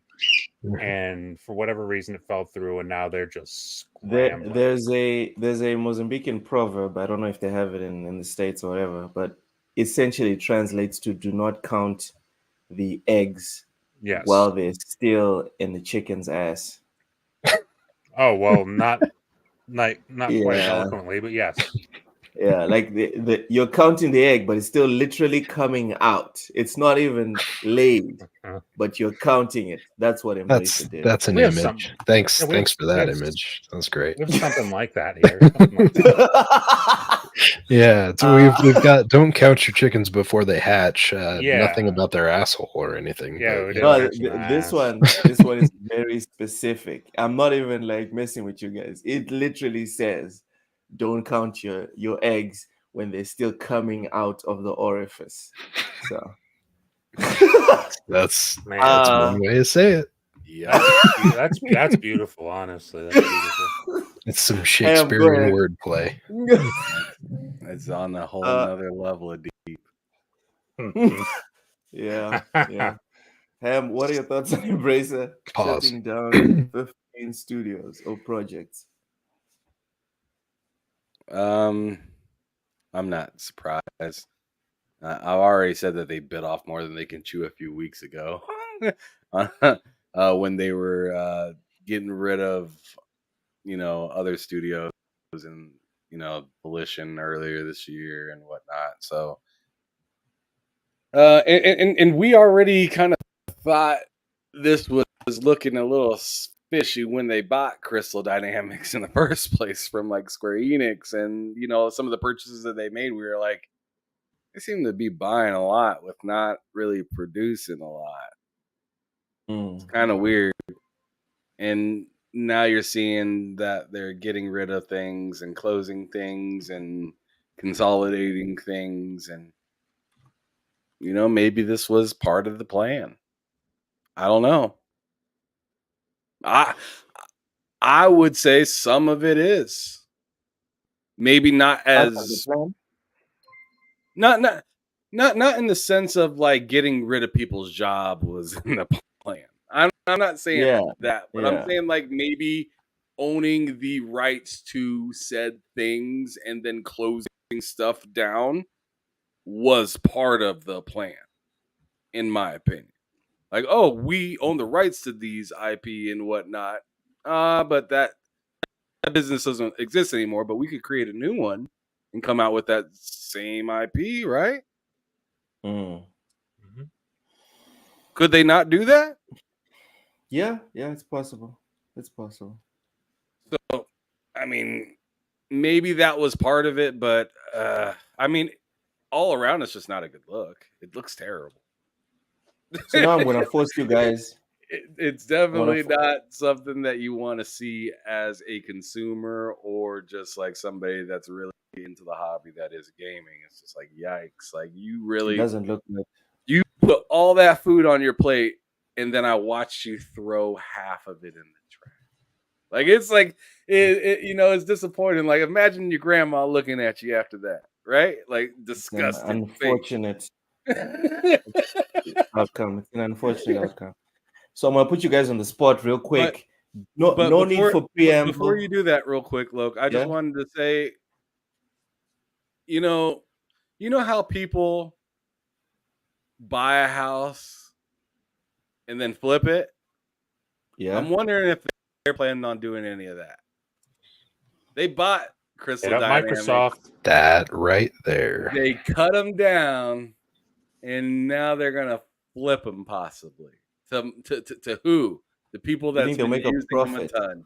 Microsoft, possibly. I mean, and you could say the same stuff with some of the other studios, with maybe Sony and maybe Apple or whoever else. Netflix, for damn sure. Oh yeah, Netflix. Oh, Netflix would be willing. They would be willing. So I'm just saying, like, Microsoft wants it. I feel like they put all the food on their plate, and maybe instead of throwing it away, they went outside and started divvying it out to folks without telling grandmamas that we feeding the neighbors too, right? And charging. I'm making some Skrilla off of the neighbors. I mean, they already have some of their folks working with Microsoft on projects, right? and Crystal. Yeah. Oh yeah. So it's not hard to believe that they've had conversations. Ham Solo, the conspiracy theorist. I thought I was unhinged. No, that's not unhinged. That's not. That's just reading the room. That's just reading the room. So let's close it in fashion. Cozy Beluga. Yes. Who do you want to buy Embracer? I don't. Nintendo. No. Someone has to buy. This is a sinking ship, Cozy. What we don't want is for all their IP to just disappear and we don't have access to it, right? So just pick a side, all right? I don't Nintendo. Put on your consolidation hat, Cozy. Yes. No. Pick a side. Yes. For 5 seconds, pick a side. Nintendo, PlayStation, Xbox, or maybe even Valve. Who do you want to buy? Cozy. Come on. Embrace it. I don't think it would be a good idea for any of them to buy. That's not good. Buy this. It's like a sinking ship for a reason. Who is the least badly affected? If this is a bad save move, it from who sinking? is the least? Yeah. I mean, here's the thing. I think letting some of it go is the best option for everything. All things considered. Cozy, we need to move on. Nope. No you can move on from someone else. Pick a side. No, I don't have a side because I think I don't agree with consolidation, and I don't think considering the whole of Embracer, everything sinking, like someone should just buy it all. I don't think that's because you're just Amazon. moving. That's a lot. Honestly, I would actually agree with that. Never mind. Hey. All right, Cozy picks Amazon. Amazon. Matt, That's a dub for Matt. Jesus. Let's dude. go. Thank you so much. I was just throwing Appreciate stuff you, out man. there. Yo, it's stuck. That's all I'm gonna say. Matt, It would. who are you It picking would. to take Embracer? Listen, much like Cozy, I don't care who takes it. I want Microsoft to get Eidos and Crystal, whoever else. I mean, So Microsoft. Google's not going to do it. You know that they're done with gaming. They don't care about that. Amazon really is the one that could do that. I mean, maybe like I think Amazon needs it. yeah. See, I go Amazon. I go Amazon because Microsoft doesn't want the unwanted attention of trying to. I mean, not just take a few studios, but just take everything Embracer. They don't want that unwanted attention. Sony, I don't think can. Amazon can and probably wants to. And they, as we've seen, they played the long game. They're playing the long game with a lot of stuff because they've slowly been building a lot of like their cloud infrastructure. Gaming is really good. Yeah, apparently Cozy is an Amazon fangirl. Drawn TJ, thank you so much with a I'm super a chat. wallet, my own wallet fangirl. Says Xbox by THQ, Eidos Montreal, and Crystal Dynamics and Gearbox. Bring them home. God damn. That would be a heist. I mean, that would be a robbery. Can you imagine all the Borderland games? Just wow. Cypher, who should buy Embracer? I'm not going to bust out a preamble or anything, but I don't think anyone would benefit from purchasing the entire thing. I think realistically, like Microsoft and other companies should piecemeal it, but I think with how fast they're starting to fall apart, I don't know if they're going to have the opportunity. Yeah, like it's just a mess. I don't know. Quick. Like if I had to pick someone, I guess Amazon, but it doesn't seem like a good fit for anyone at this point. All right, Ham Solo, who should buy Embracer? Nobody should buy Embracer. Embracer is the size of Take-Two, Microsoft, and fucking like Sony and EA put together. Like having one company buy that is just turning Embracer into Embracer again. Like it doesn't do anything. Yeah, that'd be like Embracer brought to you by Microsoft or brought to you by Nintendo, and then they're going to run into the same thing and have to close up. Just Embracer on steroids. All in all, I think Embracer needs to just get smaller. I don't think they need to go away. They just need to get smaller.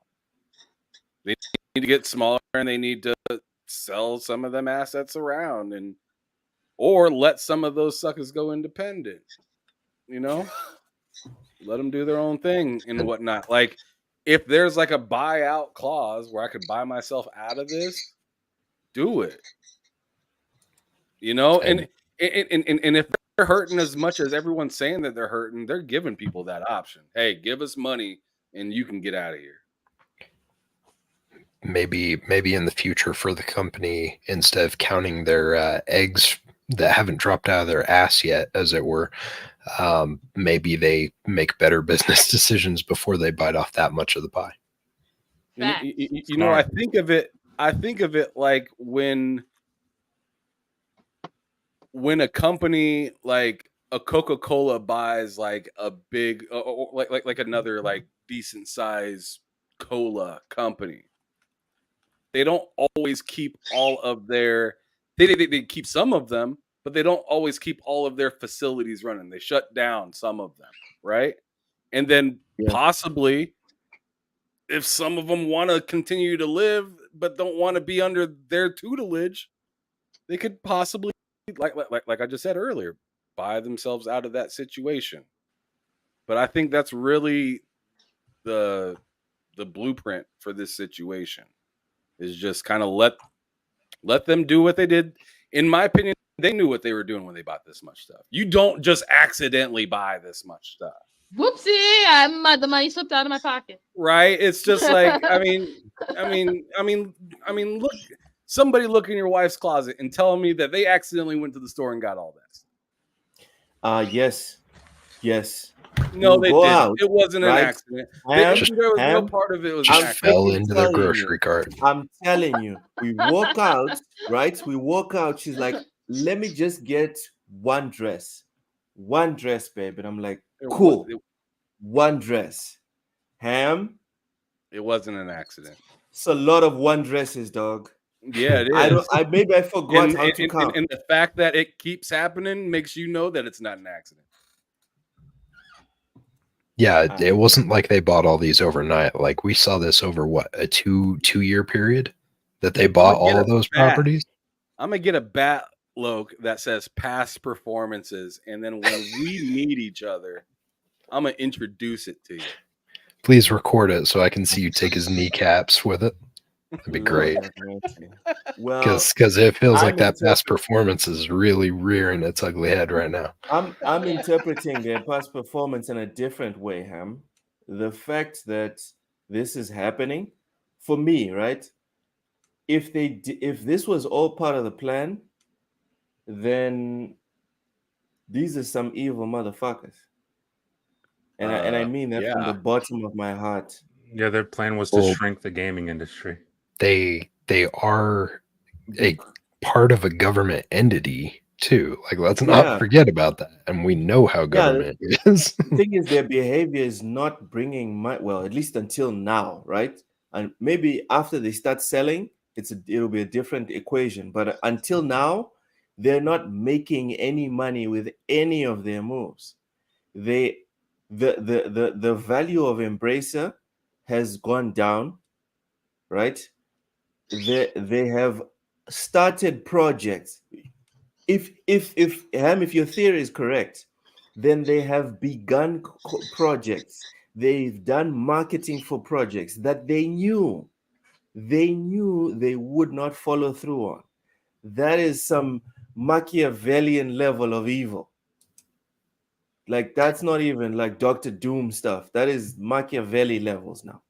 That would actually be very interesting to hear from any of these development teams. Like, I'm sure they probably have NDAs where they will never say anything to us, but it'd be curious to see, like, Time Splitters, something where they're like, hey, we're bringing back Time Splitters. Like, did they actually start that project, or did it never happen?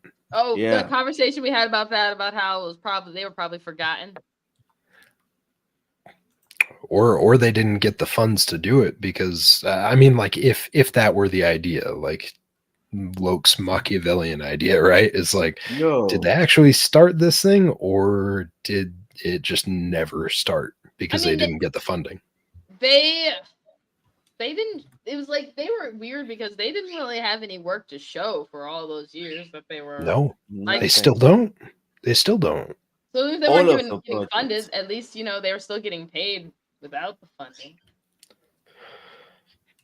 Yeah, it's a dark possibility to envision, and I'm worried because I look at Ham, and Ham is chill when he says this. Like, yeah, man, I have zero faith in these people. I am sure this is probably what they did, and I'm like, what? That's dark.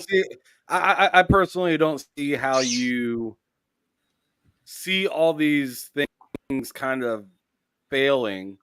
You purchase them anyways, and then just to turn around and tell us that they're having a hard time. It's like, really? No kidding. And guess what? You're going to tell it? No way. No way. Like it's just, to me, it's just. All right. Let's keep it moving. Let's keep it moving. The rabbit hole is getting very deep, Ham. Standard PS5 console drops to the lowest UK price yet in early Black Friday deals. So the PS5 disc model is available for standalone for £379 or bundled with a game for £390.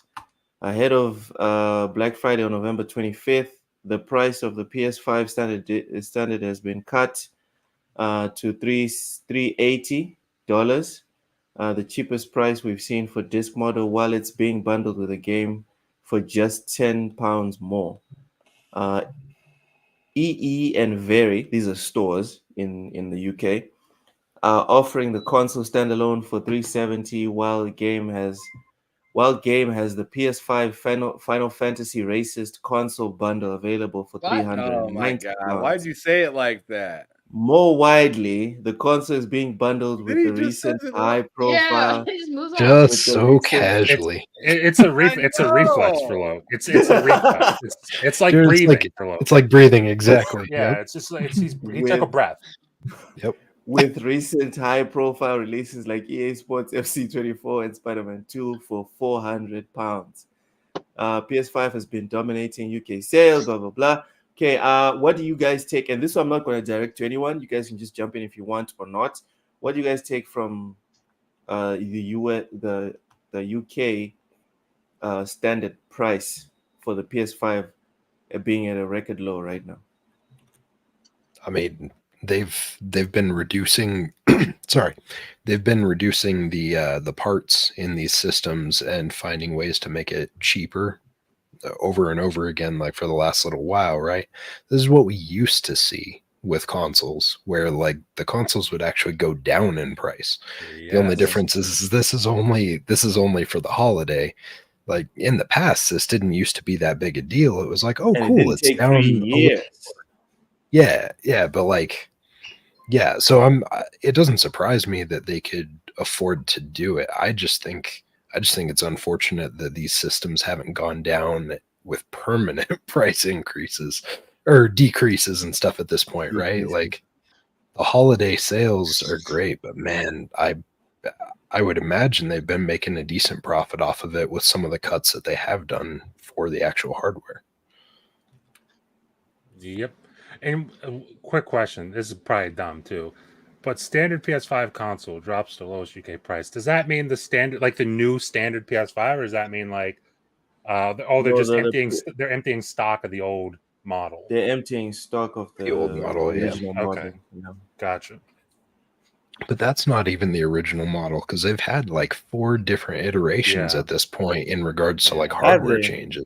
Yeah, Yeah. man. Like they've done quite a bit under the hood, and it's not like it's we haven't seen any changes with the actual form factor until this most Mhm. recent one, but they've done a few things over the years. So Yeah. Okay. Yep. Cozy, nothing. Yes. What are we eating today? Nothing abnormal. Just it smells like booty. That's seafood noodles. smells Yeah. like booty. Is that what you just said? Yeah. Yeah. So the question is, Okay. actually, you know what? I'm not going to tackle this one. What's the Nope. question? What's Nope. the question? I'm What's not. the question? No. What's the No. question? I'm gonna lay it. You don't- I'm gonna let it lay this time. You don't have Ham over there shaking his head at you right now. He's One gone for time. a second. You can go Yeah, for it. Ham's gone. No, I mean, Go for it. This is Go safe for space. it. Let your freak flag fly, Luke. It's Come on. definitely worth buying if you're looking to buy one and you're like, oh, because prices aren't coming down for real for anything. So you might as well. This is the lowest it's probably gonna get. Yeah. What's the All question? right. Mo? No. We're moving on. Matt, I I need you to just stop, thought- bro. I thought it I was need probably you to stop. a pretty interesting question. I was excited. I think it's more exciting Yeah. than the fact that the PlayStation dropped in price. Like, Has to be more No. exciting than that. Has to I be. will not engage. All right. The reason Ham left left the camera is because he needed to say something to me off camera, and I am following No. instructions. No. Moving no. on. That's Okay. insane. Moving on. PlayStation He's Black Friday muted, but he sale. said no. Well, you muted him. Did you say no? No, I don't know what Loke is currently talking about right Exactly. See? Loke now. I doesn't went know out Loke and is got currently a talking cup of about. water and said hello to my wife that got home. See, Exactly. Luke, you missed the opportunity, man. Yep. Missed Now it. it's gone. That's a shame.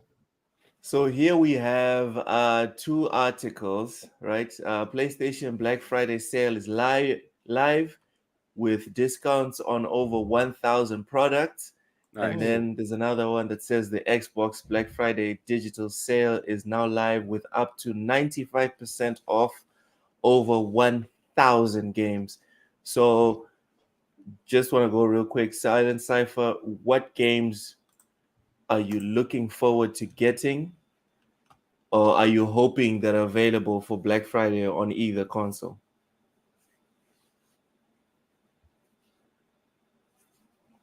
I think Cypher, I think is Cypher's busy. muted. He muted All right, himself Matt. real quick. I Yeah. think it's Matt. What games do you want to get for Black Friday next week? Not a damn thing right now. I've been on a Ham knows I've been on a tear with getting games lately, I'm good, and bud. and I need to just chill out for a bit. I mean, I got a bunch of games on Steam just yesterday. I got Trepang 2 on console. I got Immortals of Avium, Crew Motorfest, RoboCop. I'm missing something else too, but I spent too much money already. I got to chill out. Yeah. Alan Wake 2. Cozy, I picked up Alan Wake 2 as well. Yes. what games do you want to buy? What games are you hoping for on Xbox or PlayStation? Dang. I don't know yet. I'll look into my backlog and see what games not what games I should buy. I'm not gonna buy a whole lot. I stopped buying a whole lot of games, even if they are cheap, because I have more games than time. Yeah. I do have one game I'll probably pick up. The Red Dead Redemption port on PlayStation, so I can play it at 60 FPS. Oh, look at you. I'll get that Not at some bad. point. Not bad. Cypher, but with these two sales, these gigantic sales on Xbox and PlayStation, what game are you looking forward to getting next week? I honestly don't. I honestly don't know, like, if there's going to be stuff in there that I'm interested in that I haven't already pulled the trigger on. I feel like the last few years when I've gotten to these sales, I'm like, I already got all those, or it's like, oh, well, they're already in Game Pass. So it's like, I don't know if there's anything that really jumps out at me. I was kind of hoping that I'd see like a RoboCop sale, but I don't know if we're going to really see much on that since it just came out. For that It too, just came out. goddamn. Yeah. That game is very well received, so it's like they know. I feel like they know we can sell this at full price for a little bit. I know, and that's what makes me sad. Is like, even if See it you were next like year. $10 cheaper or something, I'd be okay with it. I'll find Check, some be, really cheap be sure games. to be sure to check the key sites and everything. Always check key sites. Oh yeah, that's a good point. Just in I case. see. I forget about that sometimes because of like Microsoft rewards on the system. But Yeah. if I can make Rewards a decent apparently are deal on shit it, now. Is that true? I heard the rewards. The rewards points haven't now been are great. Very bad. I'm happy I mean, about you that. can still pull the same shenanigans as you always have, right? Because like, Okay. especially if you have your ROG Ally or something handy too, you can Well, that get sucks. points on your browser right there. You can get points on your mobile phone. You can get a good couple hundred points pretty easy a day and still earn up some points quick. But they did get rid of one or two things or kind of consolidate some of those rewards, which is kind of a bummer. Yeah. Some Ham? good sales. Are you checking them right now, Cozy? Yeah. All right. Why'd you make me do this? Ham? There's a lot of stuff under $30, right? Good luck. Why? But it's like $100 worth of stuff under $30. If I see Yeah. RoboCop on sale somewhere, I'll let you know, Ham. Well, Yeah, definitely. Speaking of that, Ham, what games are you looking forward to buying on Black Friday next week? I hope RoboCop ends up on that list. AEW Fight Forever or whatever that game's called. I really want to get that one. Mortals of Avium is on sale at a price that I'm willing to buy it. What's the other game that's like that game? That Like looks like what? that Mortals of game? Avium? That looks like it. Atlas The other Fallen, one is maybe? Yeah. Yeah, that one. I just Not took a worth random your money. stab. Nice. Again, Not worth 2 your for money, 2. Cozy. Yeah, 2 for 2, man. You're betting for like 1,000 Cozy points today. All right. For me, it's Remnant. I want Remnant. Ooh. So bad. Oh But yeah, I'll get that if that goes on probably. sale. It's probably not going to be on sale anytime soon. Okay, moving on. The PS5 version of The Last of... Oh, okay. We already spoke about this. So the PS5 version of The Last of Us Part 2 reportedly added to the PlayStation database. And then we got the confirmation mid-show, so we're going to keep moving on. Remnant's on Redfall sale. update. You How don't want much to talk is it? about that anymore, Luke? I'm good, Ham. How much is it, Matt? So Remnant Standard Edition right now is $34.99. What? Yeah, this is on Xbox. This is on Xbox. Almost Stop. Cozy's price. You can get- Almost Cozy's price. Like $4. That's all she needs. Cozy's debit card is hurting right now Yeah, with all the these sales she's seeing. The Ultimate Edition is $48.99, so $50. Damn. And you know they give you everything on that. The current That's what I got. DLC and the next Yes. 2 DLCs that you know are Yes. definitely coming, Yes. and they're You got definitely the going to be good DLCs. quality. Yes, you get the DLCs. So it's worth the money. All right, let's If move you, on. yes, if you like Remnant.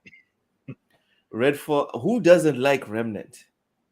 I was Unless you're late one of to it. these psychos that just likes cutscenes. But if you like good gameplay, get Remnant. That's insane coming from Loke. Redfall updates. That's Three unhinged. King of the cutscenes. That's nutty. I can't believe you said that. Redfall 3 focus, Matt. Redfall update 3 adds new weapons, performance improvements, but no offline mode. Guys, who here has given Redfall a chance since they started regularly updating the game? I I have. have not, but I didn't hate it in the first place. It just made me sick. Cypher, Fair. what are your thoughts on the update? I mean, the world feels a little less empty at this point with some of the stuff they did with some of the the NPCs and stuff like that. It feels better. The frame rate change has helped for sure. Oh yes. That was great. Honestly, that was one of the main additions I was actually worried about and hoping for, is just that they'd come up with a better frame rate, because the 30 on that was just kind of rough. Like, I don't know. I mean, some games do it really well. I look at something like Alan Wake 2, and I've been playing that quite a bit on 30 frames per second, and it's literally just one of those things where third person works for me at that frame rate to an extent if you do it well. First person, I just can't do it sometimes. Like Starfield did pretty good with it, but Redfall, there was just something about that like Cozy was saying, is makes you feel kind of sick. So you had the same issue where you're just like, oh Yeah. gosh, oh Yeah, Yeah, like it's the just frame kind of rate. jarring. Yeah.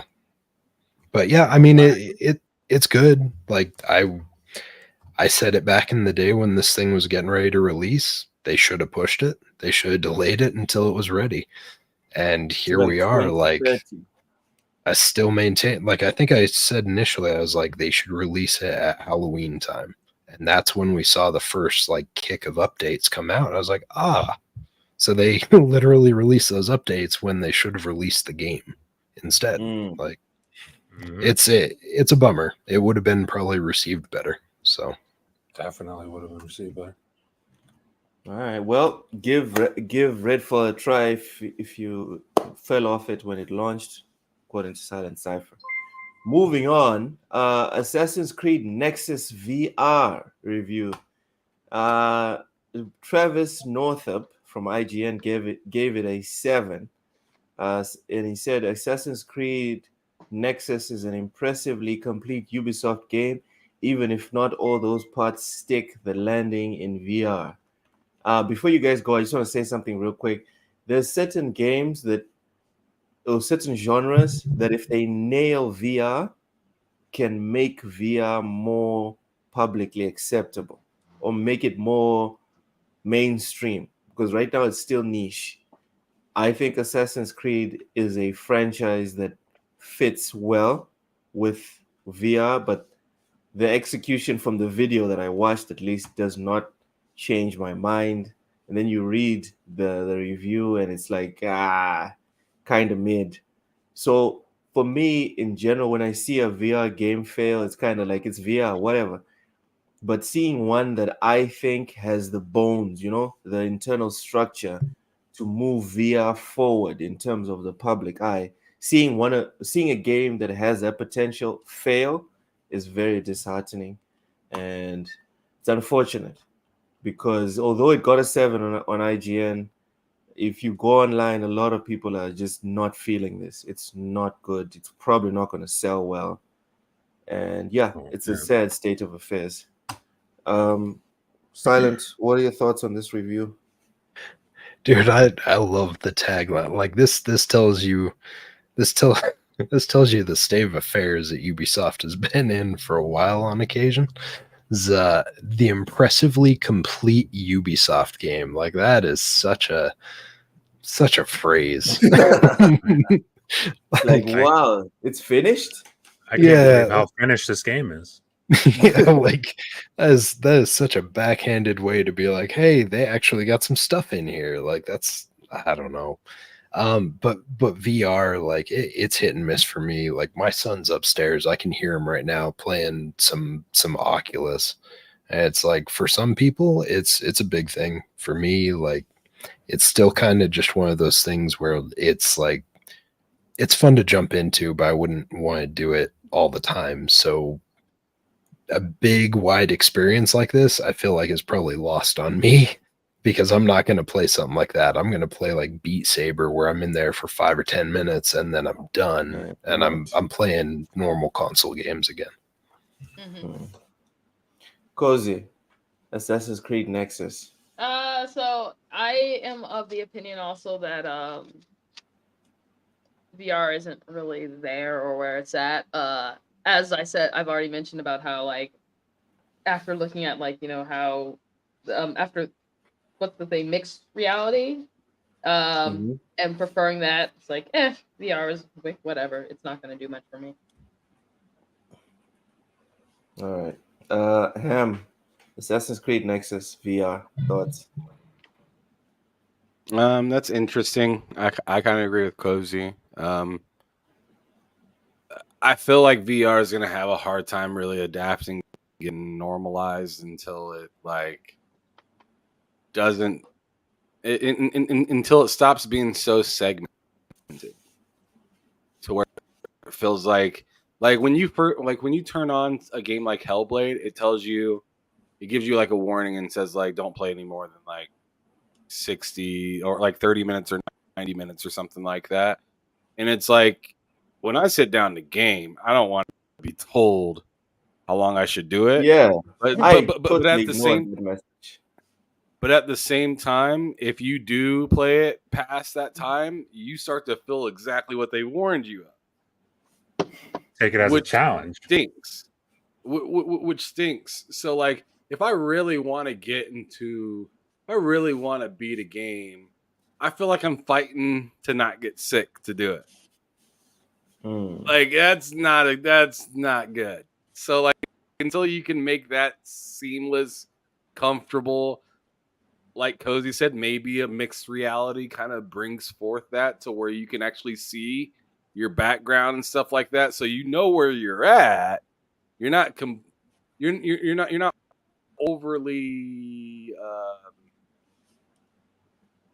your senses are not deprived. Yeah, where your senses aren't deprived, but like, overly immersed.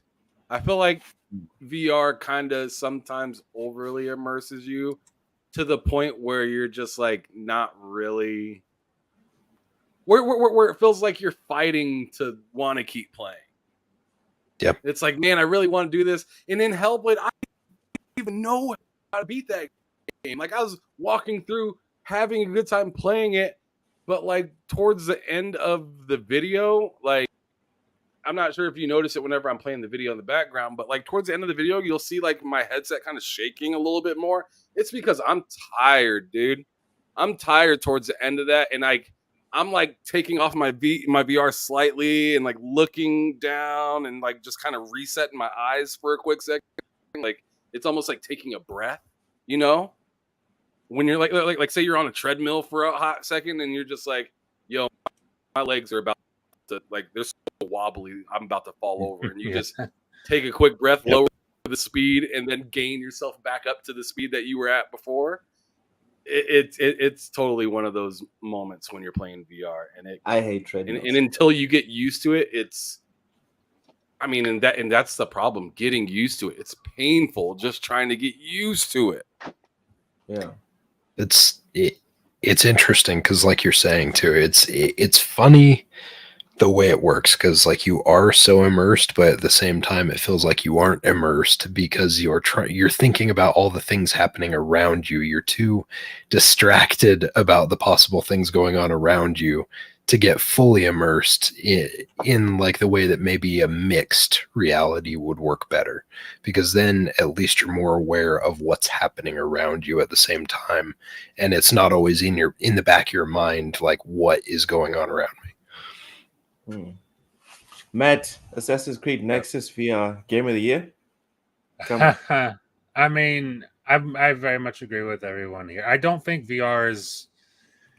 I feel like it's got a ways to go, and I feel like it's a problem that's not going to fix itself very soon, because it's like you get a game like this, like you were saying, Luke, kind of games that can really put VR on the map, or the kind of franchises that really put VR on the map are franchises like Assassin's Creed.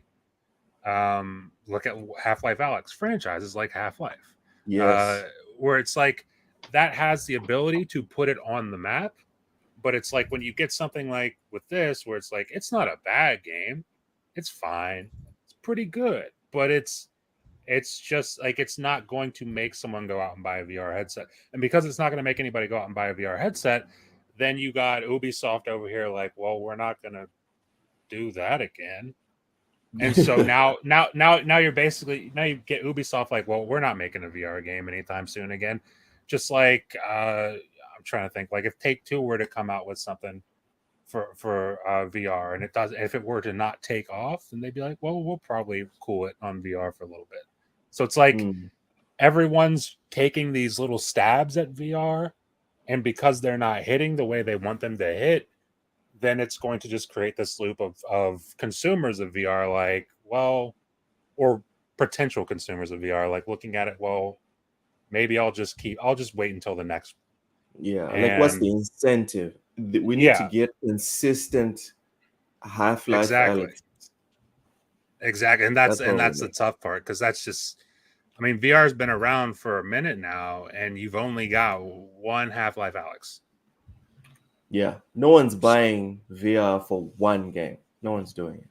Yeah. All right. Moving on. Wonder Woman game job listing suggests live service elements. A Monolith Productions job listing. Okay, wait. Suggests the upcoming Wonder Woman game will have live service elements, as reported by WCCF Tech. Monolith of Middle-earth Shadow of Mordor fame is currently looking for a lead software engineer of gameplay on Wonder Woman, and wants the candidate to have experience in helping maintain a live software product and or game. Oof. Ham, does this dampen your expectations or your hype for Wonder Woman, or are you still down? I'm still down. Okay. Do you want me to go any further on that? Yeah. Do you want to go further? Are you? Is that enough for you? And we can move on if you want. I mean, Pause. I'm still down. Enough for you. I'm still down. Who said pause? Y'all are nasty. Y'all are freaking nasty. Go ahead, I'm sorry. I'm still down because there's been so many games that tried to sell me stuff and I didn't buy it. I mean, as long as they still make a good game, I don't care what they sell on the side. I don't care if they have a DoorDash button. Like as long as it doesn't intrude on me when I'm actually playing the game, and I don't have to hit the button. Just like I've never bought a battle pass on Call of Duty ever, but I still enjoy the game all the time. I don't care what you're selling in your game. I literally don't. I don't care if you're selling vehicle parts in your game. I literally don't care. As long as it doesn't intrude on how the game plays Well, it does. maybe things that I could possibly have in the game. I mean, you say it does, but I'll tell you right now, Halo doesn't bother me. Everybody complains about those $20 armors and stuff like that. Guess what I do? I don't buy them. Well, Ham, my life moves on. Here's a statement from Warner Bros. CEO David Zaslav. Okay, go ahead. The company is focusing on transforming our biggest franchises from largely console and PC based with 3-4 year release schedules to include more always on gameplay through live services, multi-platform, and free to play extensions, with the goal to have more players spending more time on more platforms. To me, that doesn't sound like the plan is, let's sprinkle some microtransactions. No. To me, that sounds like microtransaction is the heart and soul, and then we'll sprinkle some video game around it. That's what it sounds like to me from the CEO. Well, if that's what happens, like I said, I feel like you only heard what you wanted to hear out of what I said. I literally said, as long as it doesn't affect the gameplay and why I'm there to play it. So if you're saying that this is going to ruin that, then I don't like it. But if they still come out with a solid game and I don't have to buy something, then it's great. And I don't care. You trying to say it, but it does affect it because I'm trying to tell you that I already went over that. And if it does affect it, then I don't want to play it. But if it does, if it doesn't affect it, then I want to play it. But if it does affect it, then I don't want it. And I don't even have to really go out and buy it to find out. It'll be on fucking Twitter 5 minutes after it happens. So I'll see it and I'll be like, well, I ain't buying that. Or maybe I'll catch it on a sale and then try it out and this is actually a pretty good game. Mm-hmm. I'm not the trial and error person of all gaming. I'm just one person that tries things for myself, and usually I'm late. He's just the one person. He's one person. So, Cypher, in your opinion, what are the odds from like 0 to 100%? What are the odds? With the statement I just gave you from David Zaslav and using the past performance theory, what are the odds from 0 to 100 that these live service elements are going to ruin the game? Given past performance of all these things we've seen, I'd put it maybe like a 60 to 65% chance it's not what I'm looking for. But I agree with him. Is like it's going to depend, and it's going to come down to how they're going to implement this stuff, right? Like if it's egregious and it's in my face constantly, then you can kiss my grits. I'm not going to buy your game until it's like deeply discounted. But hopefully they'll have good like common sense with it, and they'll make it an option. Like he was saying, is like, the Call of Duty battle passes, or the characters, or in Halo, same type of thing, right? Like if it's there and it's an additive experience, then cool, like no worries. You do what you gotta do. You're gonna have people that'll buy it. But if you negatively, if you negatively impact my core experience with the game, then yeah, again, like kiss my grits. I will not buy your game. Again, and what a grits. If I do, grits? Oh, what? Oh, what? They don't have grits in Texas. In Stop Texas? I would have thought they Stop had. it. I'm pretty sure they have Everyone grits in knows. Texas. Look, you Yeah. need to right eat out next door in more. Louisiana. I'm surprised they ain't got them. Okay. Yeah, Let me you need to just eat out Google it. more. I bet you find some. I have 4 other people on this panel, but now I have to Google it. Okay. Open DoorDash and order some grits. Yeah, Shut up, man. Shut up. It ain't hard. It's right. Oh, those are grits. those are grits. Yeah, They Huh. are. yeah. Throw a little butter in that. Nice little bit of seasoning. Perfect. Unless you Right. cook it wrong, and then that's on you. This looks like but yeah, porridge. It looks like porridge. It's just a corn-based yeah. meal that you Yeah. boil in water and Again. put a nice texture. It's So it's porridge. it's It's porridge. very, very close cousin to like polenta is the way I would say it. Again, it's porridge. It's you guys, why grits. do you call it grits? It's grits. It's porridge. It's grits. It's not. Welcome to America, Loke. It's grits. And the best part, Dude, I'm not. best part is just like the name, it tastes gritty. You know exactly what you're getting into. They say it right up front. Because porridge has like a different like sort of Welcome in porridge IMAX. is different. isn't corn based usually. It's not like it'd be Yeah. like corn porridge. It's like Yep. Yeah, grits. All right. The hell. hominy Matt. would be a close equivalent. Yeah. No, What- no. Hominy is like full pieces. Polenta. Well, I guess it depends on This how is you not get it, right? happening. So, sorry, It's not Loke. happening. Loke, do you We want hope to talk this about goes- some? Do you want to talk about food some more, dude? Yeah, man. This is why I'm here. When we had Seamus Blackley on, him and Cozy went on for a proper like 30 minutes just food. So I know. it's I not know. happening. It was amazing. It was amazing. As someone who's a not foodie, I happening. appreciated it. It was great. Yeah. Vince, it's not made from corn. Okay.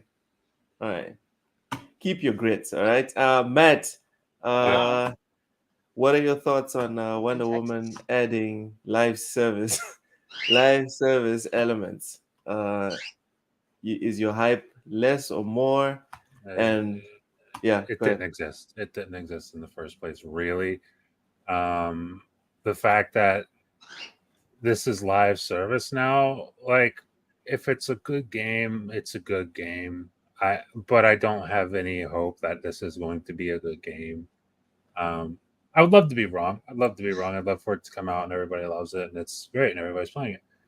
I just don't see that being the case. And when WB tells me, we're looking to do this, we're looking to basically get rid of. I'll never get another Batman story unless it's just riddled with microtransactions. It makes me not excited. It makes me very not excited. And I don't care about this or whatever else they have to offer, really. So I'm all set. Cozy. I think it's like I hate this idea of like, you know what? Let's make a live service game. Because that's not fundamentally how you make a great game. Like it's an easy Yes. thing to do. Like Fortnite it was easy. Was it though? Yeah. I No. feel like, you need a plan for like the game you're making. And then if it fits with being live service, then live service it. Nothing wrong with that. But like setting out to be like, let's make a live service game and slap Wonder Woman on or whatever. That's ridiculous. That's stupid. Or even more egregious, let's make a game and then halfway through slapping the games as a service on it. Yep. Right? Yep. Like, hey, we had this great idea, but you know what would be really great is if we added this to it. Like, no. Let's charge people for like a different color band rope thing. The truth rope that she throws around. If you don't want it to be gold, you want it blue or something. It's like $5. You joke, $2. but Yeah. it's gonna happen. It probably will happen. I don't mind really the live service part as much as I mind hearing that something could be free. Whenever I hear something could be free, you're telling me that it's not good from the start. You know? I mean, you think about when you go somewhere and they're like, the bun is free, but everything that you put inside of it costs some money, right? And it's like all the good stuff costs money. You don't want to sit there and eat this dry ass bun. Yeah, I'm good. That's kind of what it sounds like to me. So like that's what kind of takes me for a spin. I don't care if they make some sort of like I know some people won't like hearing this. But like but if they made a I'm gonna get under some people's skin with this. If they made a new Fable game, Okay. and then said it's made with live service, added into it. To me, I don't think that's like the worst thing in the world, as long as I could do the regular things I could do in the game. As long as it's still great, I could still buy stuff at the vendors and stuff like that. But maybe they have other stuff that I could buy at the vendors that costs a little money that doesn't change your experience in the game, just gives you like different coat, or you're able to slap this attachment onto said coat that you buy to make it like transmog. You know what I'm saying? So, I mean, stuff like that doesn't bother me. But if you're telling me that I'm getting Fable for free, and then I get this like weird pit in my stomach, right? Because like before, Fable with a live service, and you tell me that you're going to sell it to me for $70, I feel like, you know what? I'm getting a quality product. There's some more that I could possibly purchase into this game. But if you're giving it to me for free, then I'm just like, what's the catch? Yeah. What's the catch? I'm walking into it. It could be better than GTA 5. Yo. But the problem is my mentality is walking in there saying, what's the catch? What's the catch? The first problem I run into, I'm gonna maximize it, and it's gonna be a big problem. And I think that's just really what's gonna happen with live service on top of free. When you put free with live service, people are gonna walk in there and they're just gonna look for a problem, and then they're gonna blow it up.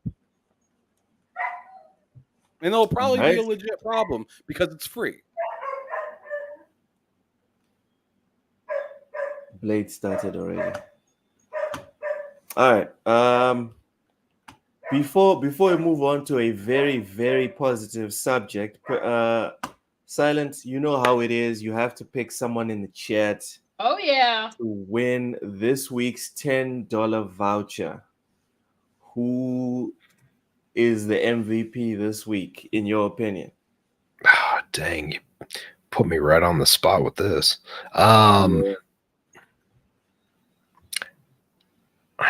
Dang it. So many decisions. We'll go with Vincent Vega. Woohoo! All right, Vince, always coming in here early, and you got your reward. So Vince, you know what to do.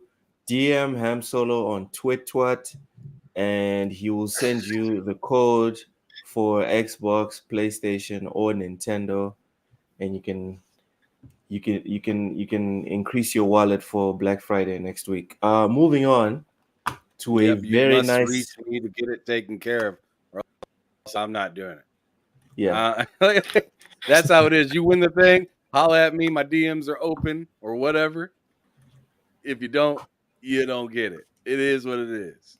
It is what it is. I'm not chasing you down to give you money. No, it's not. Just being real. So this is a very nice and uplifting subject. We've been talking for a couple of years now about in general, just the downfall of developers in gaming and just how they're downtrodden by these these companies. So this subject for me is very, very close to my heart. It's from Kotaku. Persona 5 publisher raises salaries amid industry-wide layoffs. Developer Crazy. publisher Atlas is reportedly raising annual salaries of its Japanese staff by 15%, a move that is the total opposite of what's been happening across the US labor market and the games industry specifically for months now. According to a press release, machine translated by game developer, the Persona and Shin Megami Tensei creator will increase the base monthly, apparently, salary of new university graduates from 257,000 yen to 300,000 yen, so about 2,000 US dollars, alongside bumping the annual salaries of all employees, all of them, by 15% in April Woohoo! 2024. Apparently, the move was made to make the company more attractive and competitive for global talent, as well as retaining current staff in the hopes of expanding its operations to create a workplace where employees can perform to the best of their ability through stable income. Imagine thinking that. Imagine thinking that if you pay people appropriately and you communicate stability to them, they'll perform better. Let's move on. It's magic. Additionally, it's it's witchcraft. Additionally, due to strong overseas business development, starting in fiscal year 2021, we will be paying performance bonuses funded by worldwide profits.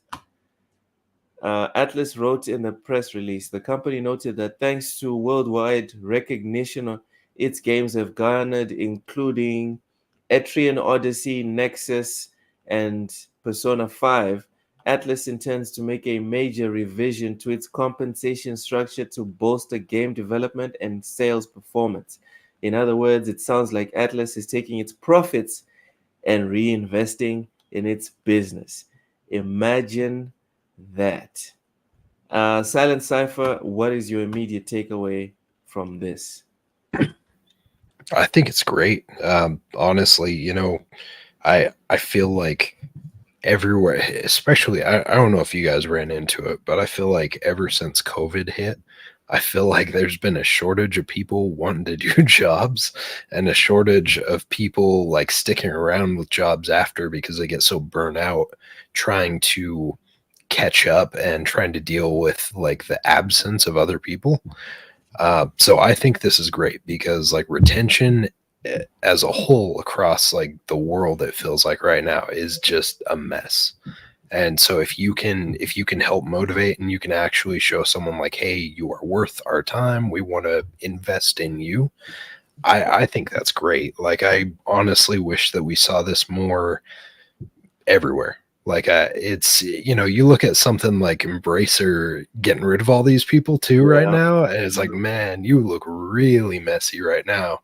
Given the Mhm. fact that someone like this is like, hey, we're going to show you that you're valuable to us, and we want you to see that. Like we want you to understand you're not just a number. We want to pay you for your time.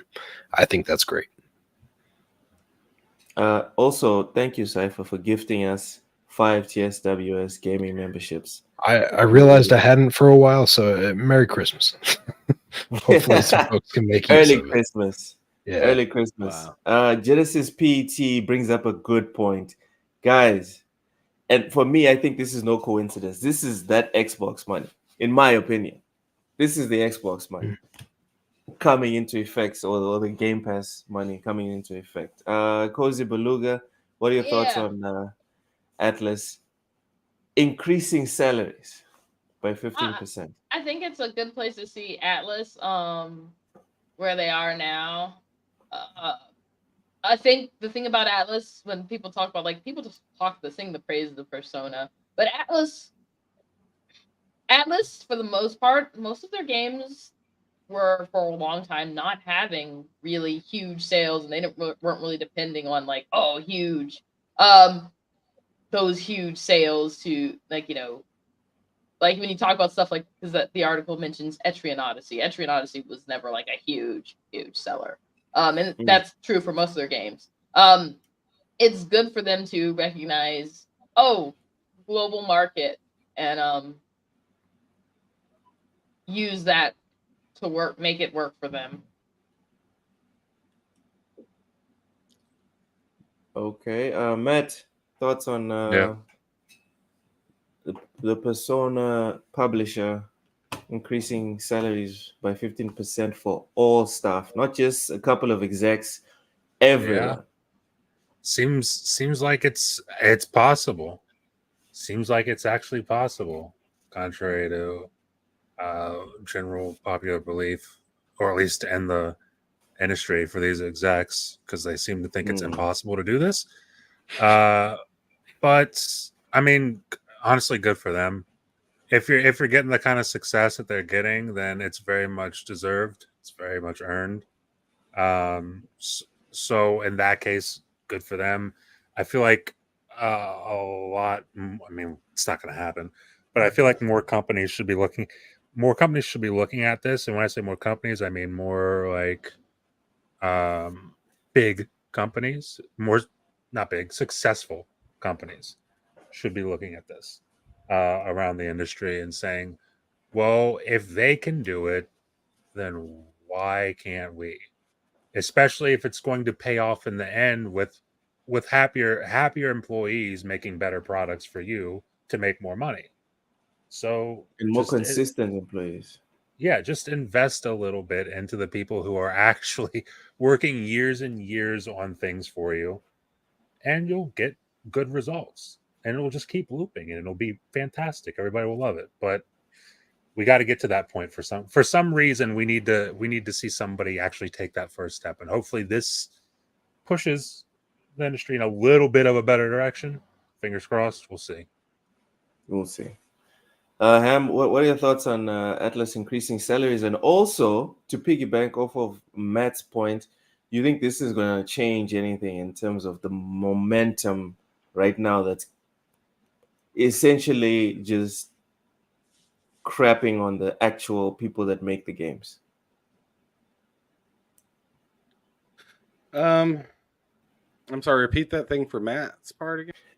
So do you think that this news, right, or this move will change the momentum of the trajectory, even if it's just slightly, to where more companies looking and they're like, okay, maybe we should try and follow this model? Not now, I wouldn't say. I wouldn't say right at the moment. I'd say let's see how they do, with some of their newest things that drop, right? Let's look to see how not just P3 Reloaded, but the new game that they announced back at the Xbox showcase, I believe, right?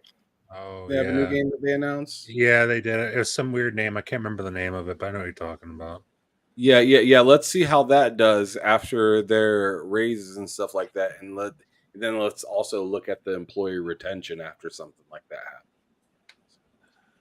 That will be the real telltale factor, as if other businesses would be willing to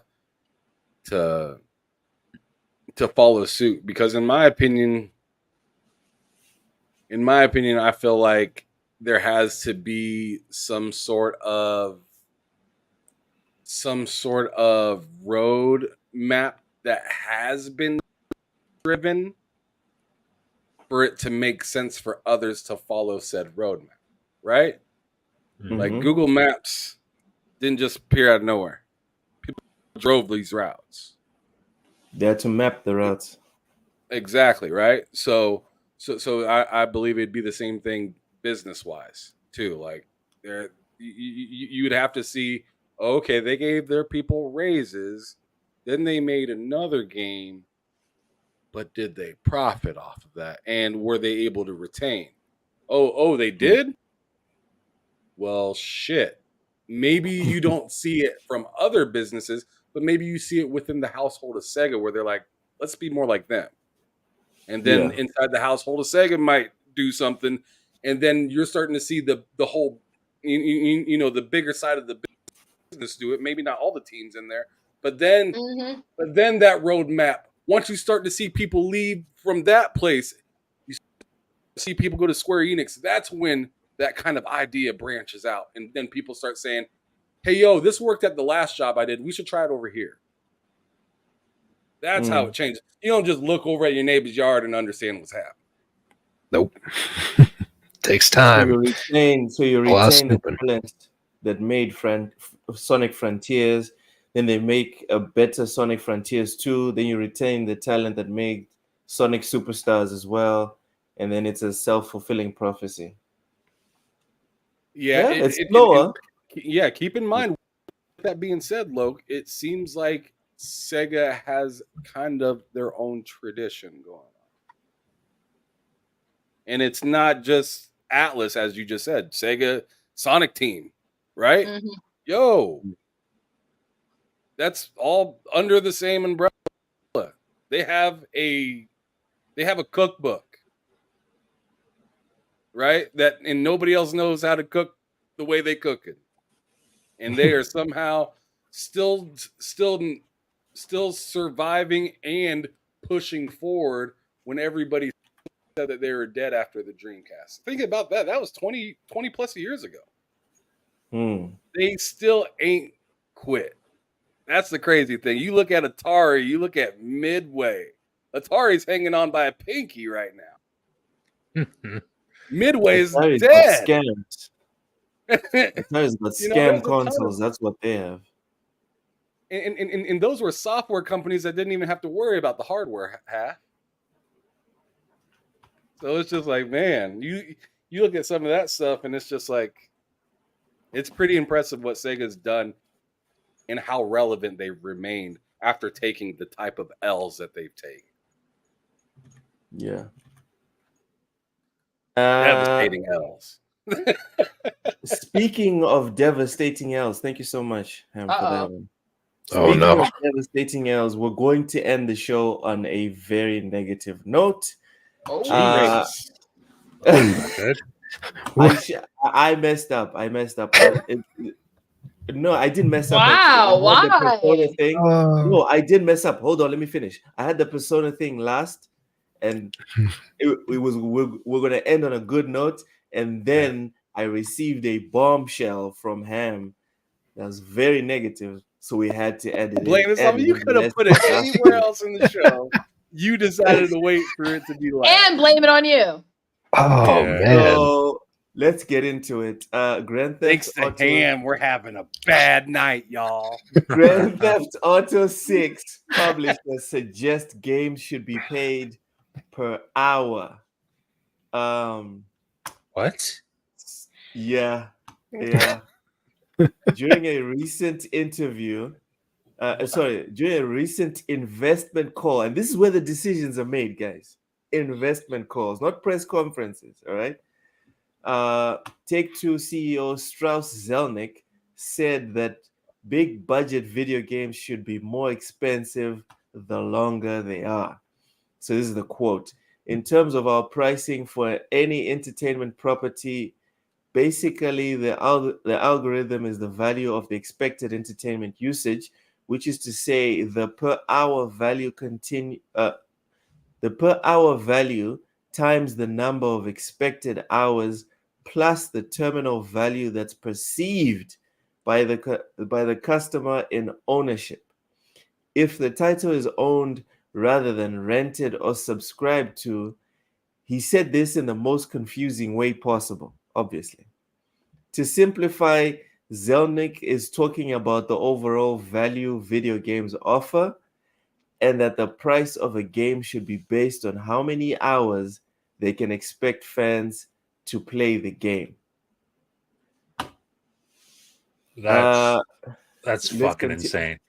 If that doesn't make you nervous about the price of GTA 6, I don't know what. or if that doesn't make you nervous about how they're going to monetize GTA 6 beyond the $70. And here's the thing for GTA 6, how long someone plays the game.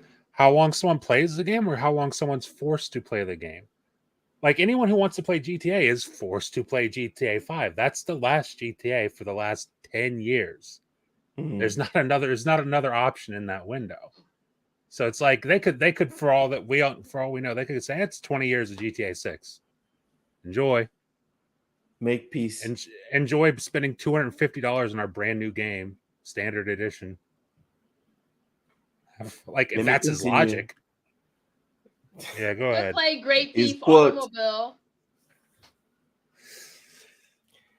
His quotes continue. By that standard, our prices are still very, very low because we offer many hours of engagement. The value of engagement is very high. So I think the industry as a whole offers a terrific price to value opportunity for customers. He says it like it's a bad thing. This is insane. This man's He insane. says it like it's a bad thing. Anyone want to jump in? Can we retroactively go back and make Skyrim cost $200? Can we do that? I want after I get done, like if I'm spending, if they say, yo, we're charging $1 per hour for this game, and I'm done at 19 hours, I want my $200 plus I dollars understood that reference. back. I want my Nope. $200. Yeah, bro. No. I'm gonna play the story, and that's probably about it. That's Same. how I do GTA games. I don't care about the honor. I honestly And think that they can stuff. get away with it if anyone can. It's like, come on. Oh yeah, I'm they serious. absolutely can. I want them to charge as much as possible. I want this to be like the first, not the first, but I want this to be like Because $100. you don't want to play it, Cozy. I don't, but I want to. So you want to see everybody else suffer. She Yeah. wants to break the camel's back. No, Cozy wants to break the camel. Cozy, I feel like you and it's Alex are in the same WhatsApp group. You guys can't wait for the video gaming crash. It's not that I want the crash. I just want for Want it these to sort of burn. I want it to burn. But yeah, no, it's like seriously, like if they could make just like the base version of GTA 5 $100, GTA 6 $100, and that's like, and then they have like a deluxe version that's like $200. Why? That would be amazing. I would love to see that. You're unhinged, but Okay, so there's more quotes. That doesn't necessarily mean that the industry has pricing power or wants to have pricing power. However, there is a great deal of value offered, and look, it's our strategy here to deliver much more value than what we charge customers. That's always been our strategy. Cut the cap, dog. that's literally They the have- opposite of what he's saying right now. There have been precious few pricing increases in the business. Jesus Christ, listen to this wording. There have been precious few pricing increases in the business. The price increase to, for example, $70 for certain frontline products in 2022 was the first price increase for many years after many generations. So I think we offer terrific value to customers. This guy sounds upset, guys. He sounds very upset that we can pay $60 and even $70 and get a semi-complete product. Mhm. But that's the end of the quotes. You guys can go ahead. Whoever wants to jump in first. Yeah, no. Come Yep. on, yes. Come on, come on. It's a big nah. I'm good. Like, don't harm yourself like this. Like, this is like one of those moments where you walk in, you go into the guest bathroom of somebody else's house and you see somebody sitting there with a knife and you're like, yo, don't do that. Put it down. Stop trying to hurt yourself. You're doing great as you are. You literally have the most selling game of all time. Put the knife down. It could be That's more true. though. It could be Yes. more. Yes. on. And see, that's your problem. And that's the Is problem. you think it needs to be more. Does it though? Yes. Because if it's not more, it doesn't matter. Shareholders. And man. you know they can get more. I'm actually excited to see them like really just milk people hard. Well, go Just, on like, ahead. grab Do what those, Cozy's You know, do at exactly those what empty Cozy udders says and just and harm yourself. Okay, Go on that ahead. sounds kind of weird. I don't like your energy right now, Cozy. Cozy is a they'll harm witch. themselves. That's what I'm saying. I do not think they'll harm themselves. I want to see if they make the game as expensive as possible because people will buy it. People will buy it. Yeah. And I think it'll be People will buy it. beautiful. They'll complain and they'll buy it. There's one thing people have proven is that they'll complain and still buy things. Gamers, not people. Gamers. I feel like Cozy has taken a rope and put it right around my forehead, and she's yanking the devil out of me. You're making Because the more that she talks, the more interested I'm in to seeing something fucked up.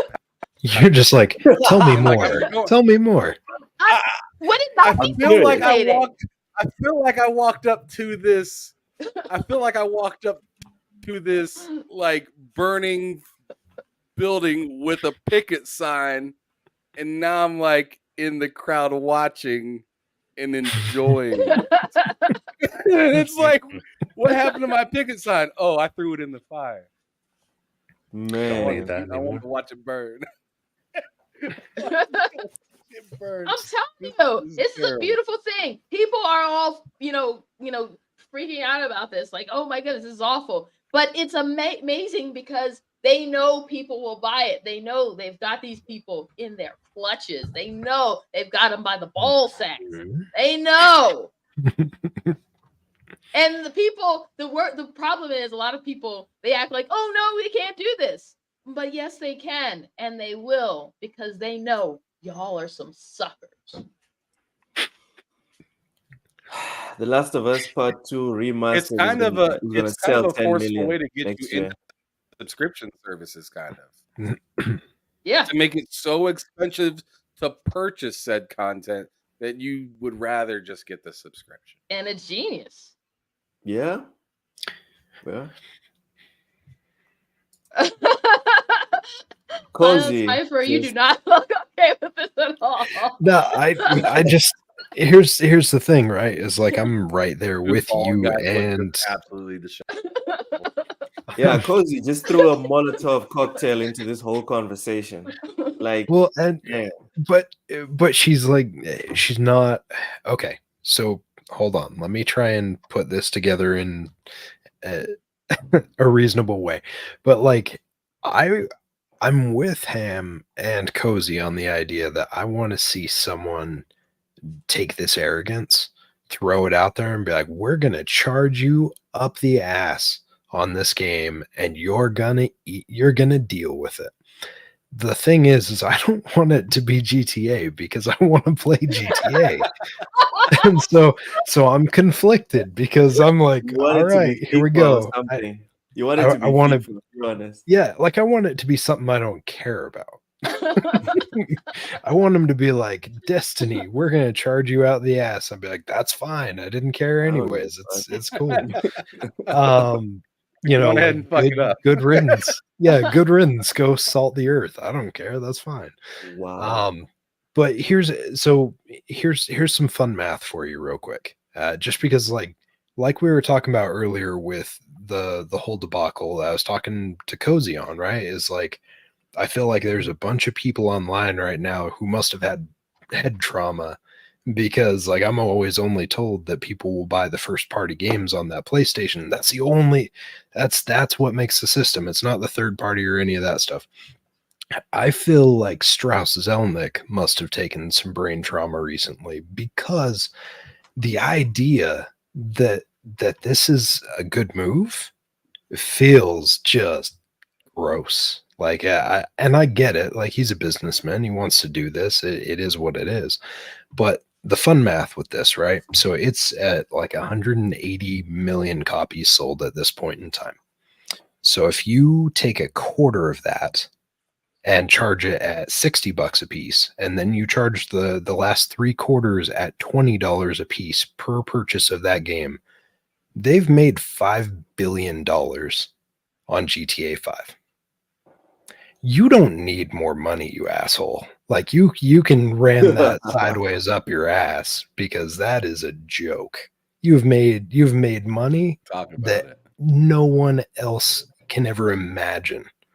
So, like, sit down, maybe take a few deep breaths, and realize that it's not all about the money, because you already have the money. Like, let's be honest with it. That's ridiculous. It's a joke. If they tell me that they're going to charge me hourly, or they're going to charge me like a $200 price point for it, that ain't it. That ain't it. And the thing that sucks, and the thing that kills me so much with this too, is as soon as you guys started talking about that earlier, I was like, dear God, I literally just shot down the idea of them charging like a massive amount for this game, I think like a week ago. I was like, no, Strauss he's a businessman. He's smarter than that. Like, usually he's pretty even keeled. And then he literally was like, nah, Cypher, I got this. He's like, I'm gonna flip the script on you, and you're gonna look like a dumbass. But and here I am. Let's believe Cozy here. I'm with Ham. When Cozy was talking, I was like, okay, amen, sister. Preach. Because guys, the hype for GTA is like, if people think people get hype, if you guys think people get hype for Call of Duty, they could charge us $200 for GTA 6. $200 a pop. And a lot of people will pay it. Yeah. Not everyone, but a lot of people will. What's gonna happen? So yeah. Listen, so the diehards will pay, the content creators will pay day one. And then content starts coming out, conversations, and then what happens? FOMO kicks in. The second week, the GTA 6 is out for $200 a pop, it will sell even more, because people are just going to be felt left out, and boom, suddenly games are worth $200 a pop. Yeah, so maybe Take-Two does need to do this, and we get to watch them shit the bed. Hopefully people come to their senses and it blows up in their face, and then, people realize, ooh, that was a really bad move. Should have read the room. That's all I can hope, is if they ever decide to do this, I hope it fails in such an extraordinary way that no one decides that's a good idea again. Like, look at EA with the loot boxes a few years back, right? You saw how much of a mess that was, especially when government started coming in, looking at it. Yeah. I want it to be that scale, so that way this type of stupidity or this type of business move does not surface again, because that is gross.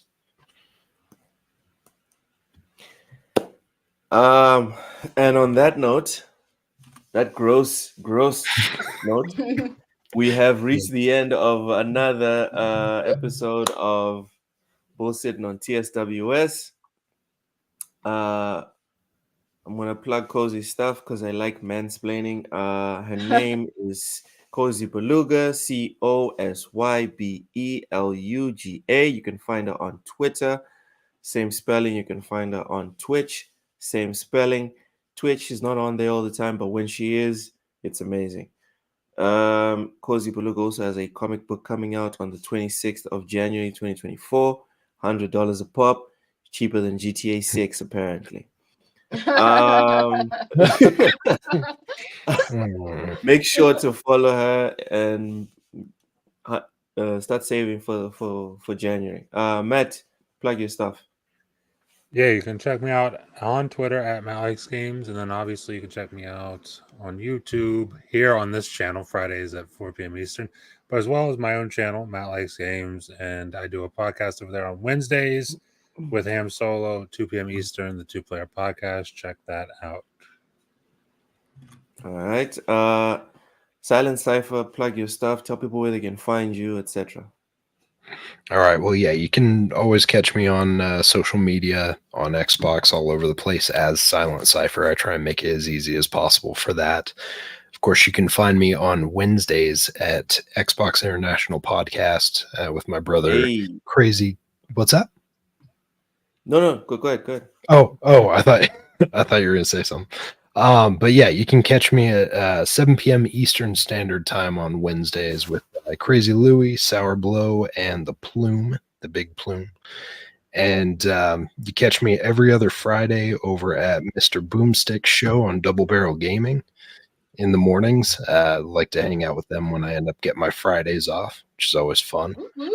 And next Friday, we actually have something really cool that's coming up. I'm excited to have gotten the heads up to announce it this yesterday, actually, that we're going to be doing a Halo 2 live script read through for so it's for charity. It's going to end up being a cancer foundation. It's Game On Cancer, I believe, is what the tag is for it. But we're going to be doing that. We've got a handful of folks that are going to be doing the live read. I think there's like 14 of us. Infinite Umbra is in there as well, so I'll have a familiar face hanging out with me. But yeah, if you get a chance and you want to check it out, like, feel free to come check it out. Like, you know, it should be a pretty entertaining experience, I would say, at the least. It looks like we've got some really cool people in there. I haven't heard all of their impressions, so I'm really excited to see what we're gonna get. Who are you playing? I would butcher the name. Goodness, General Vadume. I'll mess up the name. I'm sure someone You're knows. on the government side. Yes. They put me on that side, so there will be a few warp popping in there. But yeah, so we've got that next Friday, and what's that? A good impression. Oh yeah. But yeah, so we'll be doing that Friday next week. So on Black Friday, I think it's 7 p.m. my time, so 9 p.m. Eastern, if I remember correctly. I'll have all the details on Twitter and all over the place as we get near and get closer to it. But yeah, come check it out. Should be a fun time. And thank you guys so much for having me this evening. Thanks for letting me be a grouchy old man with some of my takes. It's always fun to hang out with you guys and chop it up. We had some pretty good topics today. There was definitely some spice, and I enjoyed it. So thank you guys. Yeah. Well, you will be back. I appreciate it. As for TSWS Gaming, please make sure to check out Ham Solo's very special episode from yesterday with Paris Lily, a gigantic voice in the gaming media. It was a very nice episode. I think it was 2 hours and about 19 minutes. Make sure to check that out. As for our stuff, every Friday we're here doing bullshitting. Usually we try to shoot for 2 hours, but we just have too much fun. We just have too much fun on here. It should be illegal how much fun we have. Yes, and we do appreciate everyone that comes here and gives us money for having fun. Like, we really appreciate that. Thank you so much for the super chats. Thank you for the memberships as well. On Mondays, Ham Solo does the crossover with K Mega. They alternate. Sometimes it's 1 week it's on TSWS, then the next week it's on K Mega's channel. Tuesdays is the lowdown. Me and Ham, just we dabble a little bit in sports, a little bit in like movie stuff, and then we go into the games. Wednesdays, Ham is on the 2-player podcast with Matt Likes Games over her, and Thursdays, it's Behind Them Sticks. Great show. Ham interviews. Sometimes it's random people, but also most of the time it's like big influencers in gaming. Like I said, Paris Lily yesterday. Next week, probably Phil Spence. I'm not sure. If No, not next Phil, week is then actually going Sarah to Bond. be. Next week's actually going to be nothing, just for the holidays. Holiday? I'm gonna Oh, take, yeah. I mean, Thursday is Thanksgiving, and I'm not gonna Okay. ask people to come on the show for Thanksgiving. Yeah. And on top of it, I'm not even gonna be in town anyway. So, Oh, I see. You're too good so yeah, for I'm us. just gonna take next week off for. You're too good to give us a show. So, you damn right. So Phil and Sarah, they're gonna have to hold on until Ham's available, and then we'll see where we can fit them in for Behind Them Sticks. He has to clear his schedule. Pretty much. He's a very busy man carrying TSWS gaming. And that's pretty much it as far as plugs are concerned. The last point today. As for Sunday, you're not doing a show this Sunday? Oh damn! I keep forgetting to plug. Damn it! Forget about your own show. New. That's great. Don't It's forget fairly that. new.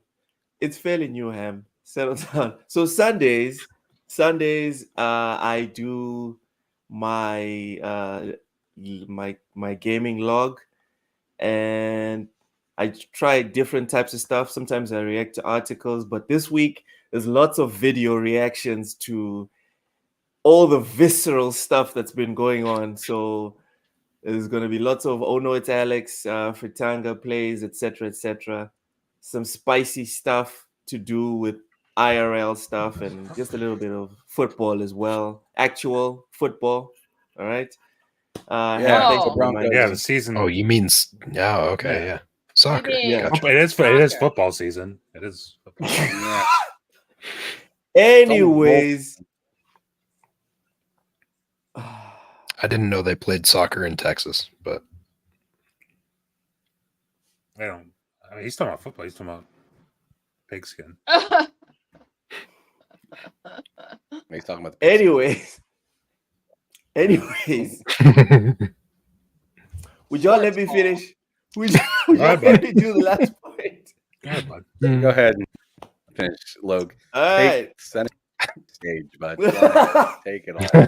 Thank you, Ham. I appreciate that. Easier to focus. The last point is specifically to celebrate Atlas.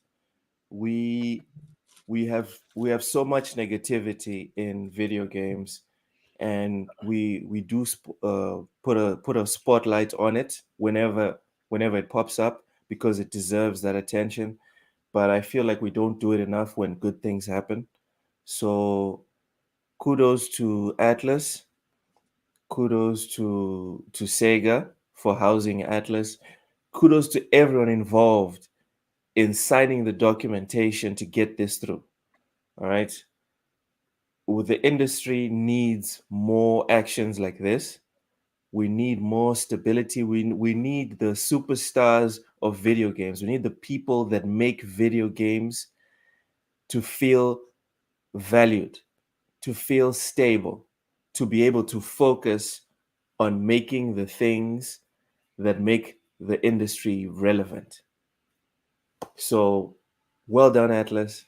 You are now my second favorite publisher after Konami because you don't own Metal Gear Solid. As soon as you own Metal Gear Solid, you'll be number one. Until then, you're number two. Almost. Well Almost made it done. all. Well done to Atlas. Thank you for listening.